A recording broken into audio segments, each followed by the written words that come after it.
ආයිබෝන් දරුවනේ 11 වෙනි දරුවන්ගේ සාමාන්‍ය පෙළ විභාගයට අපි ප්‍රශ්න පත්‍ර සාකච්ඡා කරගෙන යන වැඩසටහනේ පුතාලට මේ වෙනකොට වසර කිහිපයකම පළවෙනි ප්‍රශ්න පත්‍රය සාකච්ඡා කරා 2019 18 17 දෙවෙනි ප්‍රශ්න පත්‍රෙත් අපි තේමා දෙකක් කළා නතර කරා පුතේ. හැබැයි මම දැන් ලබන සතියේ නම් පුතාලට දෙවන ප්‍රශ්න පත්‍රයට අදාළ තේමා ටික දිගටම කරනවා.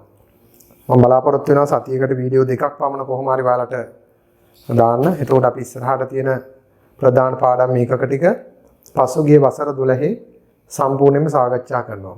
දැනට අපි කතා කරලා තියෙනවා පුතේ වර්ගඵල පරිමාප පාඩම ගුණෝත්තර ශ්‍රේණි වර්ග පූර්ණය. එතකොට පාඩම් මේකක 3ක. තව එතකොට අපිට තියෙනවා ප්‍රස්තාර ත්‍රිකෝණමිතිය නිර්මාණ කුලක සම්භාවිතාව ප්‍රතිශත. ඒ තේමා ටික ඔක්කොම කොහොම හරි පුතාලට මේ මාසයේ ඇතුළත මම පාඩම් ටික නිමා කරන්න උපරිම උත්සාහ දරනවා. ඒ ටිකෙන් පුතාලට විභාගෙදී මම හිතනවා මේ අඩුපාඩු හදාගෙන ඒ සාමාර්ථයට ළඟා වෙන්න හොඳටම ප්‍රමාණවත් වෙයි. අපි සිද්ධාන්ත පන්ති කාමරයේ ඔක්කොම උගන්වලා ඉවරයි පුතේ. ඔක්කොම සිද්ධාන්ත උගන්වලා ඉවරයි. ඒකම දැන් ජ්‍යාමිතිය පාඩම් අපි 10 11 පන්ති වලට මේ වෙනකොට උගන්වමින් යනවා. පුතාලට මේ පාඩම් වලත් වීඩියෝස් ටික ගෙවන්නම්. එතකොට ඔයාලට ජ්‍යාමිතිය විශේෂයෙන්ම ත්‍රිකෝණ අංග සාම්‍ය වගේ දේවල් මූලික දැනුම දැනගන්න ඕනේ. අද එහෙමනම් පුතේ අපි පුතාලට 2016 පළවෙනි ප්‍රශ්න පත්‍රය 1 සහ 2 කොටස AB කොටස් දෙකම අද සම්පූර්ණයෙන් සාකච්ඡා කරලා ඉවර කරනවා. ඉතින් අපි උගන්වලා තියෙන විෂය කරුණුත් එක්ක ගනිද්දී හැම වෙලේම පුතේ සාමාන්‍ය පෙළ විභාගය කියන්නේ ගොඩක් සරල දෙයක්. අපි උගන්වපු විෂය කරුණුත් එක්ක බලපුවම සරලම මට්ටමකින් තමයි සාමාන්‍ය පෙළ විභාගයට ගාණක් ආන්නේ. නිසා පුතේ අපි මීට වඩා ඔයාලට පාඩම් මේකවලදී ගොඩාක් ගණන් හදලා කියලා දීලා උගන්වලා තියෙනවා. ඒ නිසා මේ පාඩම් ටික මේ අභ්‍යාස ටික ඉතාම සරලයි. අපි එහෙමනම් ඉස්සෙල්ලාම ගනිමු පුතේ පළවෙනි ප්‍රශ්න පත්‍රය. පුතාලට මම මේක WhatsApp එකකට දැම්මට මේ පේපර් එක ඕගොල්ලෝ මේ වෙනකොට මේ පේපර් අරන් තියෙන්නේ. පසුගිය විභාග ගැටළු අවුරුදු 10ක 12ක ඕගොල්ලෝ ගාව ඇති ප්‍රශ්න පත්‍රය. ඒ නිසා ඒව බලා ගන්න. හදලා පුහුණු වෙන්න. විශේෂයෙන්ම මේ ප්‍රශ්න පත්‍රේ බලන් ඉඳලා තේරුමක් නැහැ පුතේ. මේ ප්‍රශ්න පත්‍රයේ උත්තර පිළිතුරු ලියන්න ඕනේ. ගොඩක් සරලයි. අපි එහෙමනම් පුතේ පටන් ගමු 2016. 2016 O level first paper එක A කොටස. හරි. පළවෙනි ගණන. රුපියල් 8000ක් වටිනා භාණ්ඩයක් ආනයනයේදී 106ක තීරුබදු ගෙවිය යුතුය. තීරුබදු මුදල සොයන්න. එතකොට පුතේ වටිනාකමෙන් 106ක් නේ. රුපියල් 800ක් වටිනා භාණ්ඩයක් ආනයනය කරනකොට 106ක තීරුබද්දක් ගෙවන්න ඕන නම් තීරුබදු මුදල හොයන්නේ කොහොමද? වටිනාකමෙන් රුපියල් 800න් 100ට 6ක්. වටිනාකමෙන් 106ක් තමයි තීරුබද්ද. දැන් තීරුබද්ද දීලා වටිනාකම යවනම් 6න් 100න් වුණ කරන්නේ. තීරුබද්ද මුදල සොයන්න. 10න් 10න් බෙදෙනවා 10න් 10න් බෙදෙනවා 8 වරක් 48යි නම් රුපියල් 48යි. රුපියල් 48ක තීරුබද්ද මුදලක් ගෙවන්න ඕනේ. 2 දී ඇති වෙන් රූප සටහනේ A ඡේදන B උපකුලකයේ නිරූපණය වන පෙදෙස් සඳුරු කර දක්වන්න.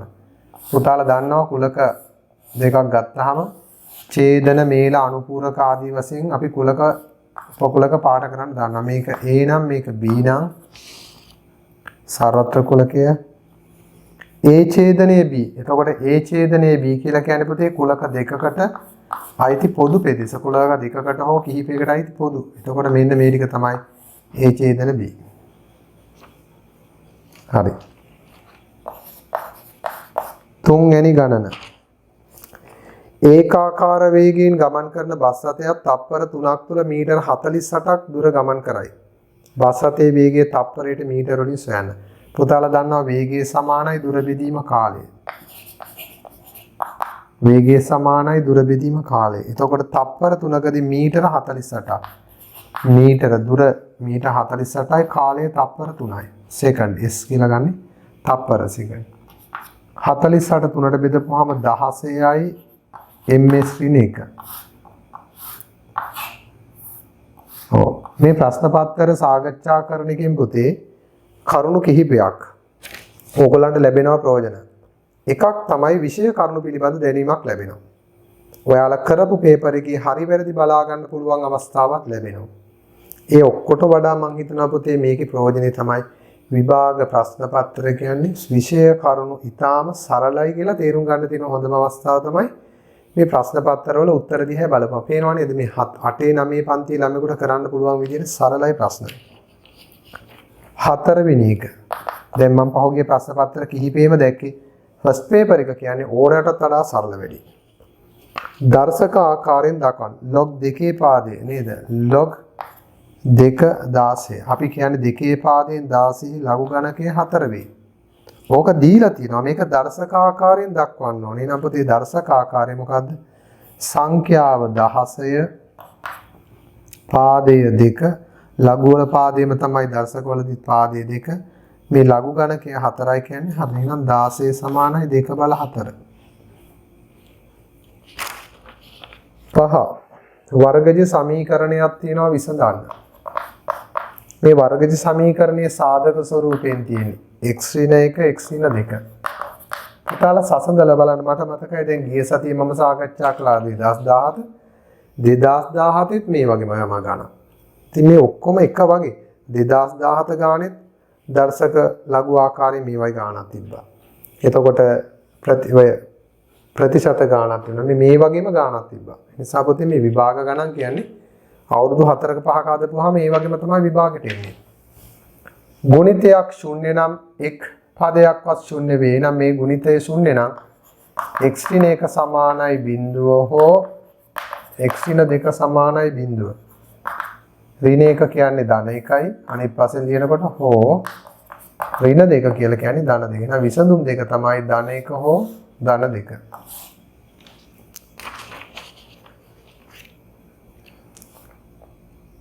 6 වෙනි අසමානතාවය. බලන්න 6 වෙනි ගාන. 2x ධන 1 කුඩායි සමානයි 5. සපුරාලන ධන නිකිල සියල්ලම ලියා දක්වන්න. එහෙනම් පුතේ අසමානතාවයක් සමීකරණයක් විදිහටම විසඳගෙන යන්න පුළුවන් වෙනසකට තියෙන්නේ. මේක විසඳනකොට ඍණෙන් බෙදීමක් වුණොත් ඍණෙන් ගුණ කිරීමක් වුණොත් විතරක් මේක කුඩායි හෝ සමානයි විශාලයි හෝ සමානයි කියලා මාරනවා. නැත්තම් සමීකරණයක් ලෙසම තමයි. ධනයක ඉවත් කරන්න දෙපසටම ඍණ 1 දානවා වෙනසක් වෙන්නේ නැහැ. 2x කුඩායි සමානයි 4. දෙපසම ධන නියතයකින් බෙදුවයි කියලා වෙනසක් වෙන්නේ නැහැ. x කුඩායි සමානයි 2. එහෙනම් x යාගේ 2ට වඩා අඩු වෙන්න පුළුවන් සමාන වෙන්න පුළුවන්. එහෙනම් මේක සපුරාලන ධන නිකිල සියල්ලම ලියා දක්වන්න. එතකොට x විසඳුම් වන ධන නිකිල වෙන්නේ මොනවද? එකක් තමයි 2. 2ට අඩු නම් 1. එතකොට බිඳුව ගන්න එපා පුතේ. මොකද ධන නිකිලයක් නෙමෙයිනේ බිඳුව. එහෙනම් ධන 1 හෝ ධන 2. මෙන්න ධන නිකිල විසඳුම් කුලකය. ඊළඟට වීජ්‍ය භාගයක් තියෙනවා සුළු කරන්න.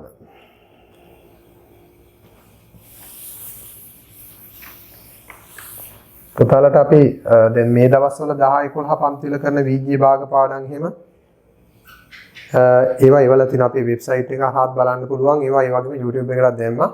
ඒවා තියෙනවා ගොඩාක් විභාගයට එන මට්ටමටත් වඩා ලොකු ගණන්. 1 බෙදීම x ධන 1 බෙදීම 2x. පොදු හරය මෙයා දෙකෙන් ගුණ කළා නම් පුතේ මෙතන දෙකක් එනවනේ. මේ දෙන්නම දෙකෙන් ගුණ කළා නම් හරය සමාන කරනවා.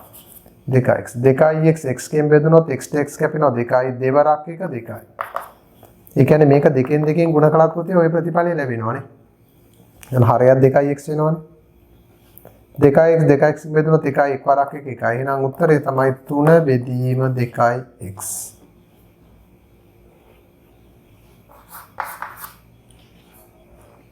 මේ O level ප්‍රාන්තියේදී අහන්න ඕනේ මට්ටමට වඩා අතිශයින් සරල කරලා තියෙනවා. දැන් විභාග මොකක් කරනවද මන් දන්නේ නැහැ. මෙච්චර සරල දේවල් වලට වඩා ටිකක් විෂය ගැඹුරට අහන්න තිබ්බා. මධ්‍යස්ථ මට්ටමටවත්. xy x වර්ග ප්‍රකාශන දෙකෙහි කුඩා පොදු ගුණ ආකාරය. දැන් දෙන්න දෙයක් නැතුවද මන් දන්නේ නේද? මේ බලන්නකො ඉතින් කොච්චර සරලද කියලා. xy x වර්ග. එතකොට xy කියලා කියන්නේ x ගුණ කිරීම y. x වර්ග කියලා කියන්නේ x වර්ග. එතකොට උපරිම බලවල ගුණිතය තමයි කුඩා පොදු ගුණාකාරය. ඉතින් මෙහෙම ලියන්න ඕනෙත් නේ. එකවර ලියන්නත් තිබ්බා. එහෙනම් x ගේ උපරිම බලය x වර්ග y ගේ උපරිම බලය y මෙන්න x වර්ග y. ඕක නිකන් බලපු ගමන් කියන්න පුළුවන්. මේ දෙන කුඩා පොදු ගුණාකාරය x ගෙන් උපරිම බල දෙක x බල දෙක y. 9. යන්ත්‍රයකින් කුඹුරු යායක අස්වනු නෙලීමට පැය 6ක් ගත වේ. කුඹුරු යායක අස්වනු නෙලීමට පැය 6ක් ගත වේ. එවැනි යන්ත්‍ර තුනක් මෙම යායේ අස්වනු නෙලීමට ගත වෙන පැය ගණන කීයද? එතකොට අපි මේ යන්ත්‍ර පැය ගණන සමාන කරමු. එහෙනම් යන්ත්‍ර ගුණ කිරීම වැඩ කරපු පැය ගණන තමයි යන්ත්‍ර පැය. එහෙනම් කුඹුරු යායක් අස්වනු නෙලීමට පැය 6ක් ගත වේ එක යන්ත්‍රයකින්. එතකොට යන්ත්‍ර ගණන 1යි පැය 6යි. යන්ත්‍ර ගණන පැය ගානෙන් ගුණ කළොත් යන්ත්‍ර පැය 6 කියන මේ කුඹුරු යායම අස්වැන්න නෙලීම කියන කාර්ය ප්‍රමාණය ගත්තොත් යන්ත්‍ර පැය 6ක්. එහෙනම් එක යන්ත්‍රයක් පැය 6ක් යෙදුවත් එකයි යන්ත්‍ර 6ක් පැය 1ක් යෙදුවත් එකයි. එතකොට 6 ලැබෙන ආකාර ඕනම එකක් ගන්න පුළුවන්. එතකොට පුතේ මේකට යොදනවලු යන්ත්‍ර 3ක්. එහෙනම් යන්ත්‍ර 3කින් අස්වැන්න නෙලීමට ගත වෙන පැය ගන්න මම x කියලා ගන්නවා. යන්ත්‍ර ගාන පැය ගානෙන් ගුණකොලොත් යන්ත්‍ර පැය 6ක වැඩක්. යන්ත්‍ර 3ක් කරනවා නම් පැය x ගානක්. ඉතින් පුතේ 6 සමාන වෙනවා 3යි x ට 3ෙන් 3ෙන් බෙදුන ගමන් දෙපසම x සමානයි 2යි. ඒ කියන්නේ පැය දෙකකින් උත්තරේ පැය 2යි. ඉතින් ඕක සරලවම හදන්නත් වෙන පුතේ. යන්ත්‍රයක් පැය 6ක් අස්වනු නෙලනවා කියන්නේ යන්ත්‍ර පැය 6ක්. එහෙනම් යන්ත්‍ර පැය 6 යන්ත්‍ර 3ෙන් බෙදපුවාම ලැබෙන උත්තරේ පැය 2යි. එහෙනම් පැය දෙකකින් පුළුවන් මේ කුඹුරු යාය යන්ත්‍ර 3ක් දැම්මොත් අස්වනු නෙලන්න. හරි. 10 වෙනි ගණන.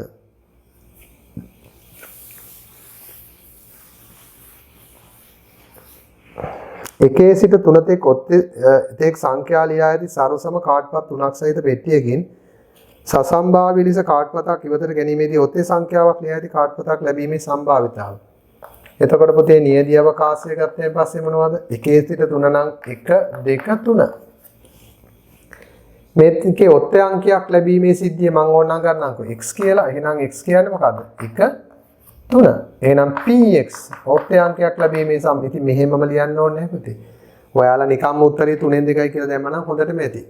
එතකොට මේ x සිද්ධිය ඔත්තේ සංඛ්‍යාවක් ලැබීමේ සිද්ධිය තමයි ns nx. එතකොට ඔක්කොම සිද්ධියේ තිබුණේ අවයව 3යි x සිද්ධියට අවයව 2යි 3ෙන් 2යි. ඉතින් පුතාලා මේ මුකුත් නොලිය 3ෙන් 2 තිබ්බත් ලකුණු හම්බ වෙනවා. මොකද ඔක්කොම තියෙන්නේ 3යි මෙතන කාඩ්පත් 3යි කාඩ්පත් 3කින් දෙකක් ඔත්තෙන්. ඉතින් මේ මුකුත් නැතුව 3ෙන් 2 කියන උත්තරේ තිබ්බත් හොඳටම ප්‍රමාණවත්. හරි. වර්ගමූලයේ පාඩම පුතාලා 10 දී කරපු ටික මතක් කරගන්නත් එක්ක ඕන්න මම ගාන දෙන්නම්. 90 වර්ගමූලයේ පළමු සන්නිකර්ෂණයට අහනවා. එතකොට බලන්න මෙතන දීලා තියෙනවා කිසියම් සංඛ්‍යාවක් සහ එහි වර්ගයගේ. එහෙම දුන්නාම බය වෙන්න එපා පුතේ. මේ දාන්න තියෙවිමයි අහන්නේ. 9.3 වුණොත් සංඛ්‍යාව ඒකේ වර්ගය 86.49. 9.4 කියන සංඛ්‍යාව වර්ග කළොත් එනවා උත්තරේ 88.36. 9.5 කියන එක වර්ග කළොත් එනවා 90.25. 9.6 වර්ග කළොත් එනවා 92.16. පළමු සන්නිකර්ෂණයේදී කියලා කියන්නේ පුතේ මේ සඳහා ආසන්නතම අගය. එතකොට බලන්න මෙයා වර්ග කළ විට මෙයා ලැබෙනවා නම් මේකේ වර්ගමූලය 9.3යි. මේකේ වර්ගමූලය 9.6යි. 90.25 වර්ගමූලය 9.5යි. 92.16 වර්ගමූලය 9.6. එතකොට 90ට මේ කට්ටියකින් කිට්ටුම කෙනා කවුද කියලා බලන්න ඕනේ. 90ට කිට්ටු කෙනා 90ට වඩා මෙයා වැඩි මෙයා අඩු. එතකොට මේ දෙන්නගෙන් 90ට කිට්ටු කෙනා හොයාගත්තා නම් හරි. 90ට වඩා මෙයා වැඩි 0.25ක්. මෙයා හැබැයි 90ට වඩා 88.36 කියන්නේ 1.64ක විතර අඩුවක් වෙනවා. එහෙනම් මේකෙන් 90ට කිට්ටු මෙයා නෙමෙයි 90ට වඩා මෙයා 1.4ක 1.46ක විතර අඩුවක් තියෙනවා. මෙයා 90ට වඩා 0.25ක වැඩිවක් තියෙනවා. 90ට කිට්ටුම කෙනා තමයි පුතේ 90.25. ඒ කියන්නේ 90ට ඉතාම ආසන්න කෙනා තමයි 90.25 මෙතන. නේද? ඒ නිසා මෙයාගේ වර්ගමූලය ලැබෙන අගෙම තමයි 90ට දෙන්නේ. එහෙනම් 90ගේ වර්ගමූලයට පළමු සන්නිකර්ෂණය ගැලපෙන්නේ මේ 90ට කිට්ටුම කෙනා මෙයා. මෙයාගේ වර්ගමූලය 9.5. මේ 90ට සුදුසු පළවෙනි සන්නිකර්ෂණය. එතකොට අපි මේකේදී ඇත්තටම හොයලා බලන්න ඕනේ පුතේ මේ අගයන් වලින් 90ට වඩාත්ම කිට්ටු කවුද? 84.0ද 88.0ද 90.0ද 92යි කිට්ටුව කෙනා තමයි මෙයා. එහෙනම් මෙයාගේ මූලය 9.5 නම් 90 මූලයක් 9.5 තමයි. මට මේ ප්‍රශ්න පත්‍රය නම් දැනෙනවා පුතේ වෙන ප්‍රශ්න පත්‍රات එක්ක සාපේක්ෂව බලද්දී ගොඩාක්ම සරල වැඩි.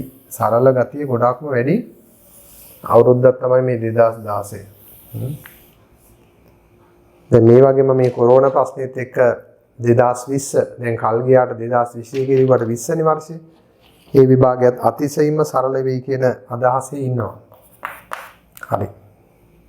දැන් ලේසි වැඩි වුණාම ළමයි මොනව කරගනීද කියන එක තමයි ඊළඟට තියෙන ප්‍රශ්නේ. ලොකු ගණන් හදලා නේද? ඔන්න බලන්න පුතේ ABC PQR මේ ත්‍රිකෝණ දෙක අංග සමයිලු. බලන්න අංග සම මොනවද කියලා අවස්ථාව.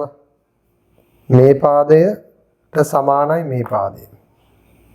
මේ ඉරි දෙකක් ගහපු පාදයට සමානයි මෙතන ඉරි දෙකක්. අනුරූපාංගනේ සමාන වෙන්නේ නේද?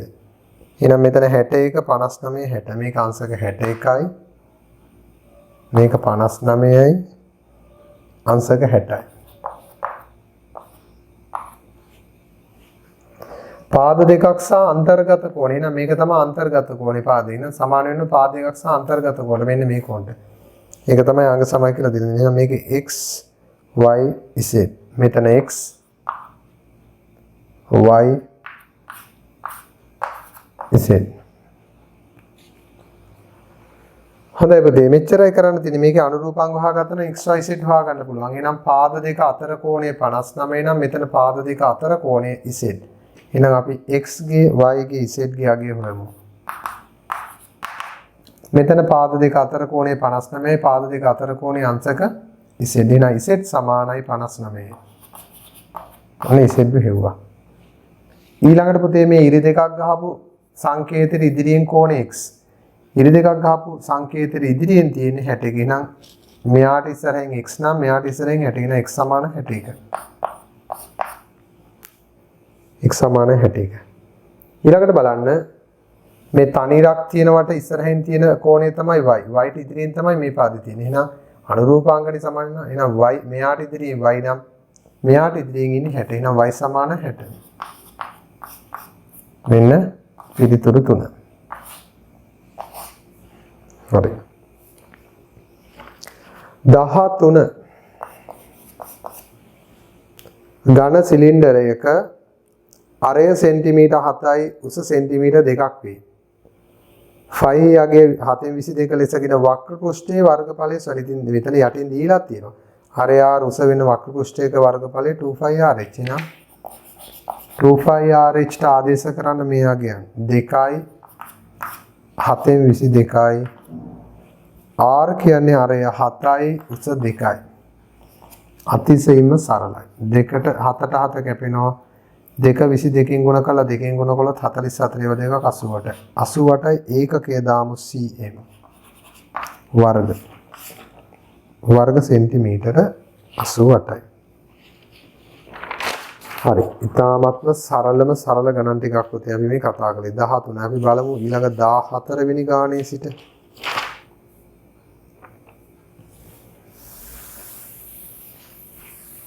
පුතාලට දැන් දෙවෙනි ප්‍රශ්න පත්‍රයේ තියරි ටික තියෙනවා නම් පළවෙනි ප්‍රශ්න පත්‍රයේ කොහොමද ආවරණය කරගන්න පුළුවන්. ෆස්ට් පේපර් එකේ මහා ලොකු දෙයක් නෑ පුතේ ලේසි. බලන්න 14 වෙනි ගාන ජ්‍යාමිතික ගාන. රූපේ දී ඇති තොරතුරු ඇතුරින් x හි අගය සොයන්න. වෘත්තයක් දැක්ක ගමන් පුතේ දැනගන්න ඕනේ මේකට වෘත්ත චතුරස්‍ර ප්‍රමේය තියෙනවා. තල දන්නවා වෘත්ත චතුරස්‍රයක් කියන්නේ වෘත්තය පරිධිය මත ලක්ෂ 4 පින්නන වෘත්ත චතුරස්‍රයක්. එතකොට මේ පිළිබඳ ප්‍රමේය දන්නවා නම් වැඩි හරි. මෙතන 65ක් කියලා දීලා අංශක මෙතන x කියලා දීලා x වහනවා. ඉතින් මේක දැක්කම පුතාලට මතක් වෙන්න ඕන ප්‍රමේය මොකද්ද? වෘත්ත චතුරස්‍රයක පාදයක් දික් කිරීමෙන් සෑදෙන බාහිර කෝණය අභ්‍යන්තර සම්මුඛ කෝණයට සමාන වේ. එහෙනම් මෙතන 65යි නම් පුතේ මෙතනත් 65යි. ඊළඟට මෙන්න මේ දෙන සමාන පාද වලට සම්මුඛ කෝණ සමාන නිසා මෙයාට මෙයා සමානයි. ඒ නිසා පුතේ අපි ඕක කොහොමම දාලා x 65යි කියලා දාන්න නැතුව අපි ඕනනම් මෙතෙන්ට VG අකුරක් අරගෙන එයාව හොයලා මෙයාව ගමු. මම ගන්නම් මෙතන සිම්පල් a කියලා. එතකොට ලියන්න පුළුවන් a සමානයි 65ක් වේ. මොකක්ද හේතුව? වෘත්ත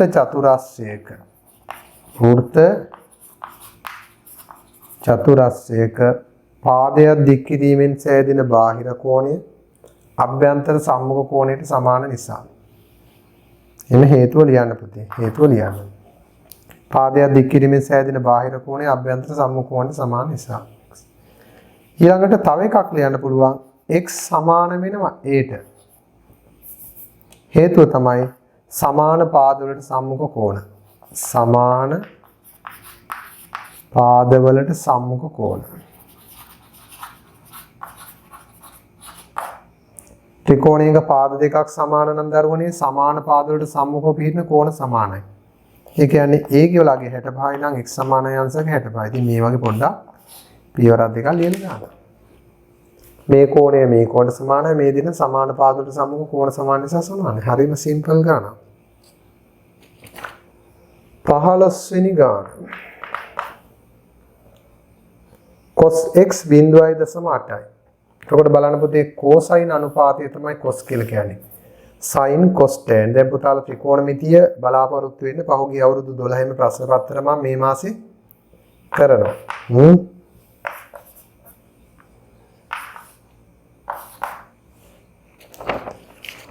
හොඳයි. බලන්න පුතේ cosine අනුපාතය අහන්නේ PQ දිග මෙන්න මේ දිග. මේ පාදයේ දිග සෙන්ටිමීටර් 3යි.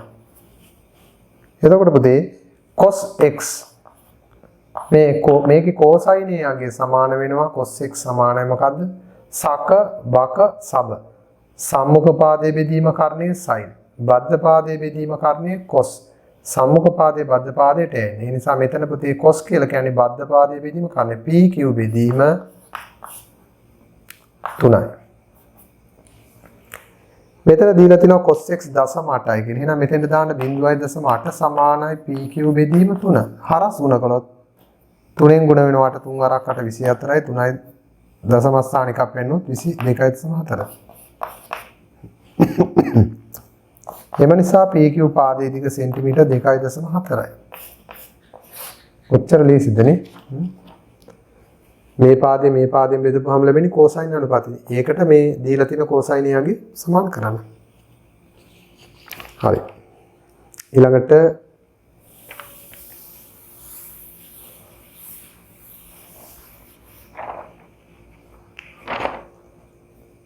රූපේ දැක්කන සරල රේඛාවේ සමීකරණේ y සමානයි mx යන c ආකාරයෙන් ලියා දක්වන්න.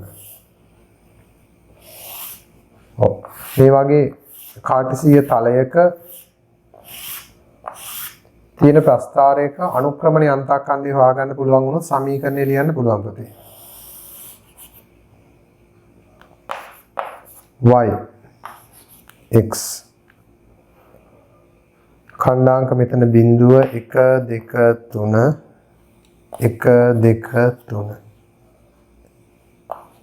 එක එක ලක්ෂ ඉඳන් 2 3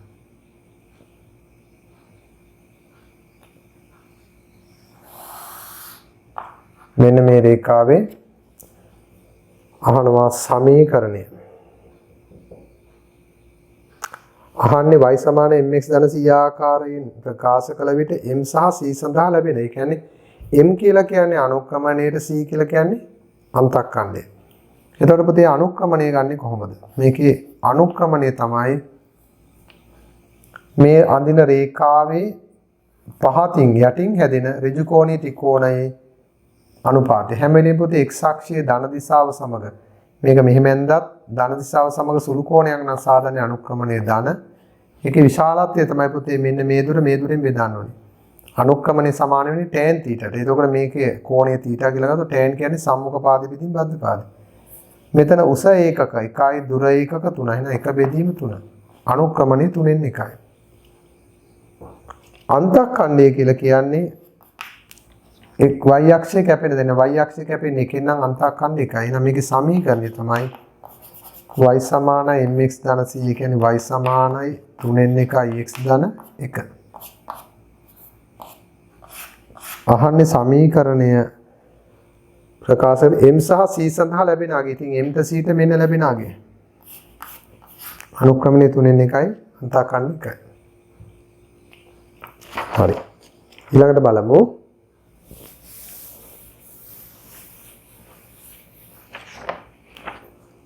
වගුවේ සත්‍ය ප්‍රකාශන නැත්නම් මේවා ඉදිරියෙන් හරි ලකුණත් අසත්‍ය ප්‍රකාශන නැත්නම් මේවා ඉදිරියෙන් කොටු තුල කතිර ලකුණත් යොදන්න. පොතේ බලන්න අපෙන් අහන මේ ජ්‍යාමිතික කරුණු තුන ගැන අපේ දැනුවත්භාවය කොහොමද කියලා. පළවෙනි එක සමාන්තරාශ්‍රයක සම්මුඛපාද සමාන හා සමාන්තර වේ. සමාන්තරාශ්‍රයක සම්මුඛපාද සමාන හා සමාන්තර වේ. බලන්න ඇත්තද කියලා. සමාන්තරාශ්‍රයක නම් සම්මුඛපාද සමානත් වෙනවා සමාන්තරත් වෙනවා. ඔක මේ පැත්තට ගත්තත් හරි. එහෙනම් ඒක වෙනවා. සම්මුඛපාද සමාන හා සමාන්තර වේ. සමාන්තරාශ්‍රයක සම්මුඛ කෝණ සමාන වේ. ඕනේ පුතේ සමාන්තරාශ්‍රයක සම්මුඛ කෝණත් අනිවාර්යයෙන්ම සමාන වෙනවා. ඒකත් හරි. සමාන්තරාශ්‍රය පිළිබඳ දැනීම. සමාන්තරාශ්‍රයක වර්ගඵලයේ එක් එක් විකර්ණය මගින් සමච්ඡේද වේ. හරිනේ පුතේ. ඉතින් සමාන්තරාශ්‍රයක ලක්ෂණ නෙවෙයි කියන්නේ. සමාන්තරාශ්‍රයක එක් එක් විකර්ණය මගින් වර්ගඵලයේ සමානව කොටස් දෙකකට බෙදෙනවා. ඒකත් හරි. දැන් පුතාලා දැනගන්න සමාන්තරාශ්‍රයක තියෙන ලක්ෂණ. එහෙනම් එකක් තමයි සම්මුඛ පාද දිගින් සමාන වේ. සම්මුඛ කෝණ විශාලත්වයෙන් සමාන වේ. එක් එක් විකර්ණයෙන් වර්ගඵලයේ සමච්ඡේද වේ. එතකොට ওই ලක්ෂණ තුනම සමාන්තරාශ්‍රයකට පවතින ලක්ෂණ. එහෙනම් මේ තුනටම දාන්න වෙන්නේ හරි. 18 වෙනි ගණන. 18 වෙනි ගණන. අපි හදමු පුතේ මේ හරියේ. දී ඇති රූපේ තොරතුරු ඇසුරෙන් CDA. හොඳයි. මේ බලන්න. මෙහෙම වෘත්තය තියෙනවා. කේන්ද්‍රයට පිටතින් මේක පිහිටලා තියෙන මේ චතුරස්‍රය. හැබැයි පුතේ වෘත්තේ චතුරස්‍රයම තමයි. කේන්ද්‍රයට පිටතින් තිබ්බත් මේක වෘත්ත චතුරස්‍රයක්. මේක 80යි BCDA. අහනවා CDA විශාලත්වය. CDA මෙන්න මේ කෝණේ විශාලත්වය. ඉතින් පුතේ වෘත්ත චතුරස්‍රයක සම්මුඛ කෝණ පරිපූර්ණකයිනේ නේද? සම්මුඛ කෝණ පරිපූර්ණකයි නිසා අපිට පුළුවන් ලියන්න CDA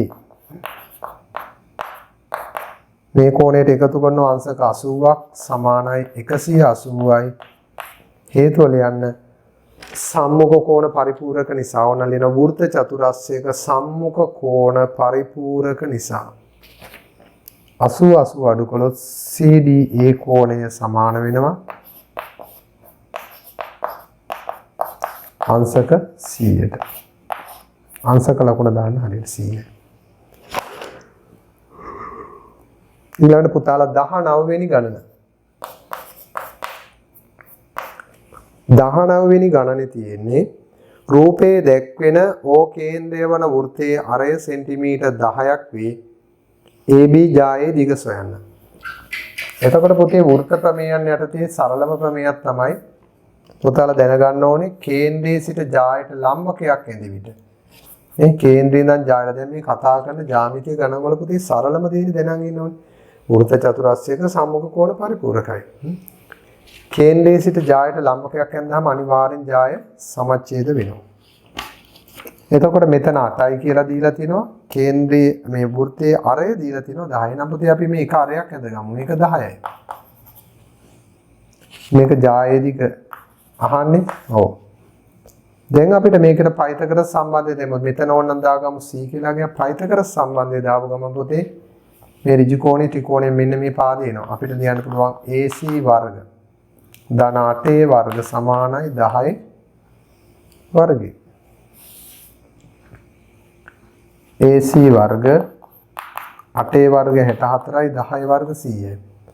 64ක් 100න් අඩු කළොත් දෙපසම වර්ගමූල ගැනීමේදී AC සමානයි 36 වර්ගමූලය 6යි.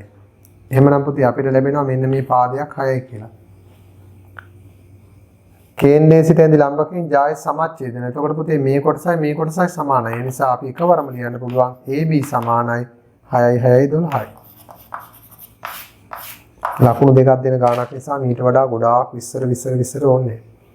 හරිනේ පුතේ අරය 10 නම් මේක යා කළා 10ක් දාගත්තා. මෙතන 8යි පයිතග්‍රස් සම්බන්ධය දාපුවා මෙයා 6යි. ලම්බකයක් නිසා ජාය සමච්ඡේදන වෙනවා 6යි 6යි 12යි. හරි. ඊළඟට තියෙනවා පුතාලට න්‍යාස දෙකක් ගුණ කරන්න. ඒ න්‍යාස ගුණිතයක් අනිවාර්යයෙන්ම ප්‍රාලෙන් ප්‍රශ්න පත්‍රයේ බොහෝ විට ලැබෙනවමයි. පහුගිය අවුරුදු දිගටම ඒ தත්ත්ව තිබුණා. අපි න්‍යාස ගුණ කිරීම බොහෝ සෙයින් කතා කරලා තිබෙන්නේ. මෙන්න A 1 2.1 දෙකේ න්‍යාසය. B 2.4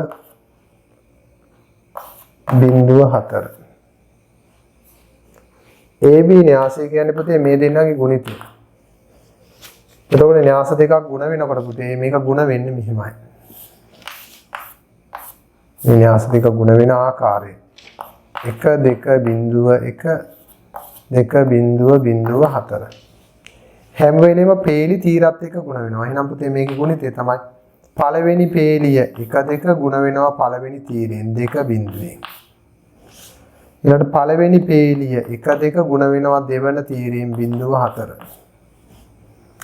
දෙවනි පේලිය 0.1 ගුණ වෙනවා පළවෙනි තීරයෙන් 2 දෙවන තීරය 0.1 ගුණ වෙනවා දෙවන තීරයෙන් 0.4. බලන්න පුතේ මේක අවයව 4ක් ලැබෙනවා කොහොමද කියලා. මේ දෙන ගුණ කරන්න පුතේ පළවෙනි තීරය පළවෙනි පින්න 1 2කින් ගුණ කරනවා එකතු කරනවා 2 බිඳුවෙන් ගුණ කරනවා. මෙතන 1 බිඳුවෙන් ගුණ කරනවා එකතු කරනවා 2 4ෙන් ගුණ කරනවා. බිඳුව 2කින් ගුණ කරනවා එකතු කරනවා 1 බිඳුවෙන් ගුණ කරනවා. බිඳුව බිඳුවෙන් ගුණ කරනවා එකතු කරනවා 1 4ෙන් ගුණ කරනවා. දැන් උත්තර ටික දාමු. බලන්න උත්තරේ. දෙවරක් එක 2යි දෙවරක් බිඳුව බිඳුව. එහෙනම් මෙතන 2යි බිඳුවයි කියලා කියන්නේ 2යි. බිඳුව එකෙන් ගුණ කළොත් බිඳුවයි දෙවරක් 4 8යි. එහෙනම් එතනාගේ 8යි. මෙතන දෙවරක් බිඳුව බිඳුවයි එක්වරක් බිඳුව බිඳුව. ඒ කියන්නේ බිඳුවයි බිඳුව බිඳුවෙන් බිඳුවයි එක්වරක් 4 4යි 4යි. ඒ නිසා මෙන්න පුතේ න්‍යාසය 2.4. ඊටම සරලයි න්‍යාස ගුණ කිරීම. තවත් ජ්‍යාමිතික සරල ගානක් තියෙනවා. අපි බලමු ජ්‍යාමිතිය කොච්චර ලේසිද කියලා මේ බලන්න පුතේ. හැබැයි මේක දැක්ක ගමන් පුතාලට මතක් වෙන්න ඕනේ මොකද්ද ප්‍රමේය කියන එක. මෙතන අංශක 70ක් තියෙනවා. මේ පාදයට මේ පාදයේ සමානයි මේකට මේක සමානයි. එහෙනම් දැක්ක ගමන් මතක් වෙන්න ඕනේ පුතේ මධ්‍ය ලක්ෂ ප්‍රමේය. ත්‍රිකෝණයකට මධ්‍ය ලක්ෂ ප්‍රමේය යොදන්නේ ත්‍රිකෝණයක පාද දෙකක මධ්‍ය ලක්ෂය ආකරන රේඛා. බලන්න මේ EF කියලා කියන්නේ පුතේ E කියන්නේ පාදයේ මධ්‍ය ලක්ෂය. මේක දීලා තියෙනවනේ දත්ත දීලා තියෙනවනේ මෙතන. මෙතනත් මේ දෙන සමානයි කියන්නේ මධ්‍ය ලක්ෂය. මෙන්න මේ මධ්‍ය ලක්ෂය ආකරන රේඛාව තුන්වන පාදයට සමාන්තර වෙනවා. ඉන් හරිය අඩක් වෙනවා. මධ්‍ය ලක්ෂ ප්‍රමේයට අනුව මේකට මේක සමාන්තරත් වෙනවා. මෙයාගෙන් මේක අඩකුත් වෙනවා. අහන්නේ EFC කියන්නේ මෙන්න මේ කෝණේ විශාලත්වය. මෙතන 70ක් දීලා තියෙනවා මෙතන අංශක 30ක් දීලා තියෙනවා. ඉතින් කොහොමද පුතේ මේක හොයන්නේ? පුතාලට පුළුවන් මෙතන 70 නම් මේක සමාන්තර නිසා මධ්‍ය ලක්ෂ ප්‍රමේයට අනුව මෙන්න මේ පාදයට මේ පාදේ සමාන්තර නිසා මෙතන 70 නම් මෙතන 70. අපිට පුළුවන් ලියන්න AEF කෝණයේ අංශක 70යි හේතුව ඊට කලින් අපිට ලියන්න පුළුවන් පුතේ මධ්‍ය ලක්ෂ ප්‍රමේයෙන් අනුව නේද මධ්‍ය ලක්ෂ ප්‍රමේයට අනුව මේ දෙන සමාන්තරයි. FE සමාන්තරයි CB. හේතුව ලියන්න පුළුවන් මධ්‍ය ලක්ෂ ප්‍රමේයයට අනුව. මධ්‍ය ලක්ෂ ප්‍රමේය. මධ්‍ය ලක්ෂ ප්‍රමේය කියන්නේ පුතේ ත්‍රිකෝණයක පාද දෙකක මධ්‍ය ලක්ෂ ආකරණ රේඛාව තුන්වන පාදයට සමාන්තර වෙනවා. ඉන් හරිය අඩක් වෙනවා. එහෙනම් අනිවාර්යයෙන් මෙයාට මෙහා සමාන්තරයි මේ පාදයෙන් මේක අඩයි. අපිට සමාන්තර කියන එකෙන් ගන්න තියෙන ප්‍රයෝජනය තමයි මෙතන 70 නම් පුතේ මෙතන 70යි. එම නිසා ලියන්න පුළුවන් AE F සමානයි අංශක 70යි. මෙතන 70 නම් මෙතන 70. දැන් මෙතෙන්ට දාමු 70. දැන් අපෙන් අහන්නේ EFC නේ. එහෙමනම් EFC කියලා කියන්නේ පාදයක් දික් කිරීමෙන් සෑදෙන බාහිර කෝණයේ අභ්‍යන්තර සම්මුඛ කෝණවල එකතුට සමාන වෙන 70 ධන 30. එතකොට හේතුව ලියන්න පුළුවන් පුතේ ඕනනම් පළවෙනි ප්‍රශ්න පත්‍රයේ මෙච්චර හේතු ලියන්න ඉර නැහැ. ගණනය කිරීම විතරක් කරපුවාම ඇති මේ ප්‍රමේය ලියන්න ඕමනා නැහැ පුතේ. මොකද ලොකු ගානකදී ප්‍රමේයන්න ඕනේ. සමහරට අහන්නේ එකම එක චූටි ටිකක් නම් ඒකෙදි ප්‍රමේය ලියන්න ඕනේ. දැන් ලකුණු දෙකක් දෙනකොට ඒ ඔක්කොටම දෙන්නේ නැහැ නේ පුතේ. මෙන්න මේ වියදීම් වලට දෙනවා. එහෙනම් මෙතන විශාලත්වයේ අංශක 100යි. එහෙනම් මේ දෙන්නගේ එකතුව බාහිර කෝණ සමානයි අංශක 100යි. හරි.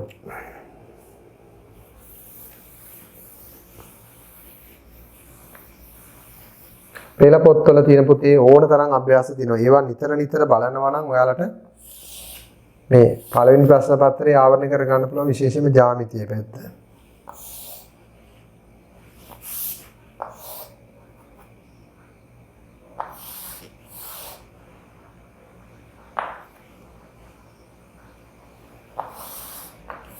මෙතන විශේෂත්වයක් තියෙනවා පුතේ කේන්ද්‍රය හරහා යන රේඛාවක් තියෙනවා. ඒ කියන්නේ විස්කම්භයක් තියෙනවා. විස්කම්භයක් තියෙනවා මෙතන අංශක 25යි. අහනවා CBD මෙතන CBD මෙන්න මේ කෝණය කීයද කියලා. හරි. අපි රූප සටහනින්ම හදමු පුතේ. මෙතන කෝණය 25යි නම් මෙන්න මේ ඡාපය මගින් ආපතනය කරන මේ කෝණයට මේ කෝණය සමානයි. ඒවට කියනවා එකම ඛණ්ඩයේ කෝණ. එහෙනම් මෙන්න මේ ඡාපයෙන් ආපතනය කරන මේ කෝණය මෙන්න මේ කෝණයට සමානයි. එකම ඛණ්ඩයේ කෝණ. නම් මෙතන 25 නම් මෙතන 25යි. අපි ලියන්න පුළුවන් DBA නැත්නම් ABD සමානයි ACD. ABD සමානයි ACD. එකම ඛණ්ඩයේ කෝණ. ඔකට ලියන්න පුළුවන් එකම ඛණ්ඩයේ කෝණ.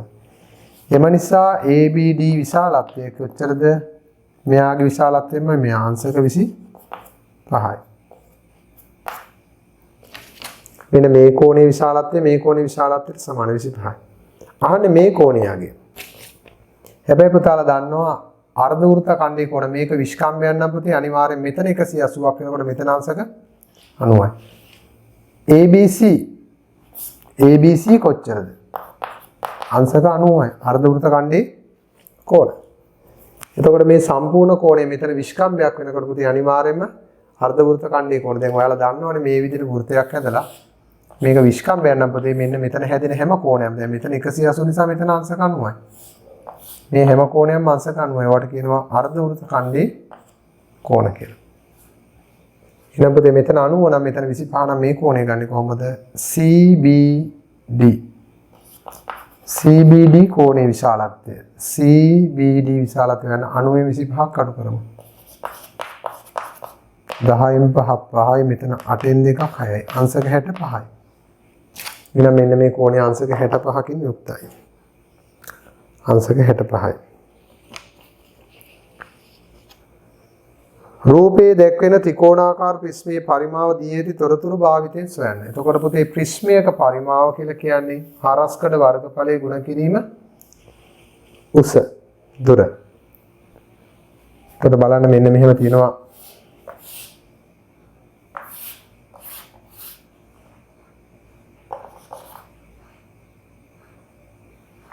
තිත්තිරි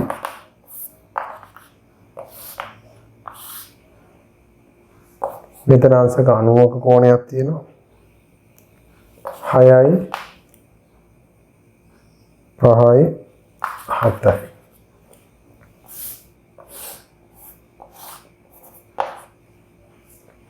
එතකොට පුතේ මේකේ පරිමාව ලැබෙන්නේ මෙන්න මේ හරස්කඩ වර්ගඵලය ගුණ කරනවා ප්‍රිස්මයේ දිගෙන්. එහෙනම් මේකේ පරිමාව සමානයි මේ හරස්කඩ වර්ගඵලයේ භාගයයි ඍජු කෝණය අඩංගු පාදකයේ ගුණිතේ 5 ගුණ කිරීම 6. මෙන්න හරස්කඩ වර්ගඵලය. මේක ගුණ කරන්න 7න්. එතකොට ලැබෙනවා පුතේ මේකේ සම්පූර්ණ පරිමාව. මේ තියෙන හරස්කඩ වර්ගඵලය. භාගයයි ආධාරකයේ ගුණ කිරීම උච්චේ 5 වරක් 6 30. එහෙනම් දෙවරක් 6ට 3යි 5 වරක් 3 15යි 15 වරක් 7 105යි. වර්ග මේ ඝන සෙන්ටිමීටර. මොකද මෙතන රාශි තුනක්නේ. 5 කියන්නේ දිගක්, 6 කියන්නේ දිගක්, 7 කියන්නේ දිගක්. ඝන සෙන්ටිමීටර 105යි පරිමාව. හොඳයි. අපි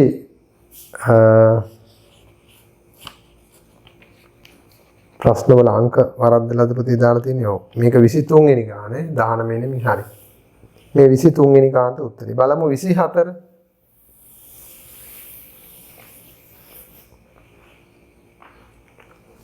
24ක් ඉතාම සරල ගානක්. ආරෝහණ පිළිවෙලට ලියා ඇති දත්ත 23ක. එතකොට පුතේ තොරතුරු 23ක් තියෙනවා. මේ ආරෝහණ පිළිවෙලට දත්ත 23ක මුල් දත්ත 12 පහත දැක්වේ. එතකොට බලන්න මුල් දත්ත මොනවද කියලා. 4 4 6 7 7 8 9 9 10 11 13 15.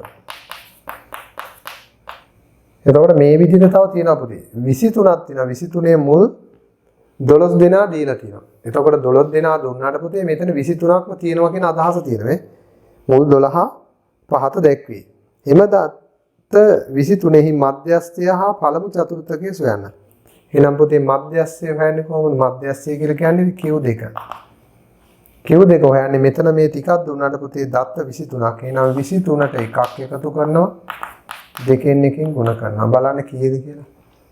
මධ්‍යස්ථය කියලා කියන්නේ හරි මැද පිහිටන. එහෙනම් මේ 23ක් තියෙන දත්ත සමූහයකම හරි මැද පිහිටන්නේ 23 1යි 24යි. 24 දෙකට පිටුවම 12යි. 12 වැනි අය ගණන. එම නිසා පුතේ මේ Q2 කියලා කියන්නේ මධ්‍යස්ථයමයි. මධ්‍යස්ථය. පුතාලා බලන්න මේකේ මධ්‍යස්ථය කියන්නේ 12 වෙනි කෙනා. එතකොට සමූහෙම ඕනේ අපිට 12 වෙනිය බලමු 1 2 3 4 5 6 7 8 9 10 11 12 12 වෙනි අය ගන්න තමයි පුතේ කීයට 15. එහෙනම් මේ සමූහේ මේ ඊටු ටිකක් දිගටම ලියන් ගියත් පුතේ හරි මැද්දට එන කෙනා මේ දත්ත 23න් හරි මැද්දට එන කෙනා කවුද? 15 මධ්‍යස්ථය. තව එකක් අහනවා මේකේ. පළමු චතුර්ථකය කියලා කියන්නේ Q1. එහෙනම් පුතේ 23ට එකක් එකතු කරනවා 4න් එකකින් ගුණ කරනවා. පළවෙනි චතුර්ථකය කියන්නේ 4න් එක. දෙවෙනි චතුර්ථකය තමයි 2න් එක. Q2 කියලා. තුන්වෙනි චතුර්ථකය නම් 4න් 3. 23 1යි 24යි 24ට 4 වරක් 6යි. 6 වෙනි අය ගණන. එතන මේ දත්ත සමූහයේ 6 වෙනියට ඉන්නේ කවුද? 1 2 3 4 5 6 මෙන්න 6 8යි. එහෙනම් පුතේ පළමු චතුර්ථකය Q1 කියලා ලියන්නේත් ඒකම කමා Q1 සමාන 8යි. පළවෙනි චතුර්ථකය මෙතන 8. ඊළඟට මධ්‍යස්ථ දෙවෙනි චතුර්ථකය 15. තව එහාට වගේ තියෙන්න පුළුවන් තුන්වෙනි චතුර්ථකය. හරි. එහෙමනම් දරුවනේ අවසානම ගාන 25. පතහා නිර්මාණ ඇසුරිනුත් ගානක් එනවනේ විභාගයට. අපි බලමු 25 වෙනි ගාන මොකක්ද කියලා. රූපේ A හා B ලක්ෂවලට සමදුරින් AC මත පිහිටි ලක්ෂය. එනම් පුතේ මෙතන මේ ඍජුකෝ මේ ත්‍රිකෝණේ කිසියම් ලක්ෂ දෙකකට සමදුරින් ගමන් කරන ලක්ෂයේ පතේ කියන්නේ එම ලක්ෂ දෙක යා කරන රේඛාවේ ලම්බ සමච්ඡේදය. එහෙනම් A හා B ලක්ෂවලට සමදුරින්. එතකොට පුතේ A හා B ලක්ෂවලට සමදුරින් කියන්නේ AB ගේ ලම්බ සමච්ඡේදන කව කට්ටක් අරගත්තා. භාගයට වැඩි දුරක් අරන් මේ විදිහට ඡාපයක් ගැහුවා.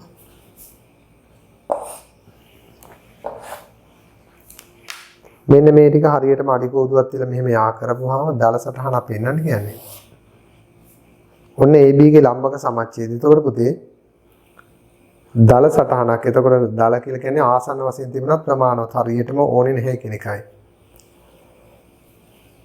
AB ලක්ෂ්‍ය වලට සමදුරින් AC මත. එතකොට පුතේ AB ට සමදුරින් ගමන් කරන ලක්ෂ්‍යපතේ තමයි AB යාකන රේඛාවේ ලම්බ සමච්ඡේදය. එතකොට මේ ලම්බක සමච්ඡේදය මත පිහිටන ඕනම ලක්ෂ්‍යක නම් A ටයි B ටයි දුර සමානයි. C මත පිහිටන ලක්ෂ්‍ය නම් මෙන්න මෙතෙන්ට පොඩි ඩොට් එකක් දානවා. එතකොට අපි බලමු D. ඒ D කියලා නම් කරනවා. එතකොට බලන්න D කියන ලක්ෂ්‍යය තියෙන්නේ AC පාදයේ මත. ඒ වගේම D වල ඉඳන් මේ පාදයට තියෙන දුරත් සමානයි. ඇත්තටම දරුවනේ පළවෙනි ප්‍රශ්න පත්‍රයේ තියෙන ගණන් ටික නම් මේ අවුරුද්දේ අතිශයින්ම ලේසි සරල ගණන් ටිකක්. අපි එහෙමනම් දෙවෙනි ප්‍රශ්න පත්‍රයට අදාළ ප්‍රශ්න පහක් තියෙනවා. ඒ ප්‍රශ්න පහ භාග ගාණක් තියෙනවා. වට ප්‍රස්ථාර ගාණක් දත්ත නිරූපණේ තියෙනවා. ඒ ඔක්කොම 10යි. ඊළඟට කොටස් වෙළඳ පොලේ තියෙනවා 3 වෙනි ගාණ. කුලක සම්භාවිතාව රුක් සටහන් ගාණ තියෙනවා 4 වෙනි ගාණ. වෘත්ත මිනිතිය ගාණක් තියෙනවා 5 වෙනි ගාණ. ඉතින් ඒවා හැම අවුරුද්දකම නිරන්තරයෙන් එන සරලම මට්ටමේ අභ්‍යාස. අපි එහෙමනම් පුතේ ඒකටත් ලකුණු 10 බැගින් හිමි වෙන්නේ. අපි ඒ ගණන් පහත් සම්පූර්ණයෙන් හදලා ලකුණු 50ක් ලැබෙන ආකාරය ඉගෙන ගමු.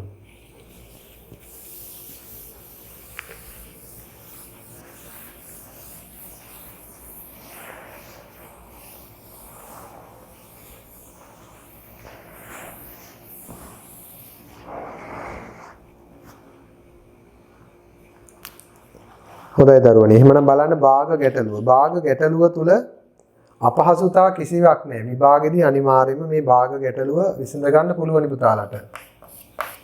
බලන්න මේකේ කොටස් වශයෙන් තියෙනවා රෝම ඉලක්කම් 4 තියෙක්. කොටස් 4ක්. පළවෙනි එක. හැබැයි විභාගයකදී පුතාලට පුළුවන් නම් කටු සටහනක් දාගෙන ගන්නට පිවිසෙන්න වඩා සාර්ථකයි.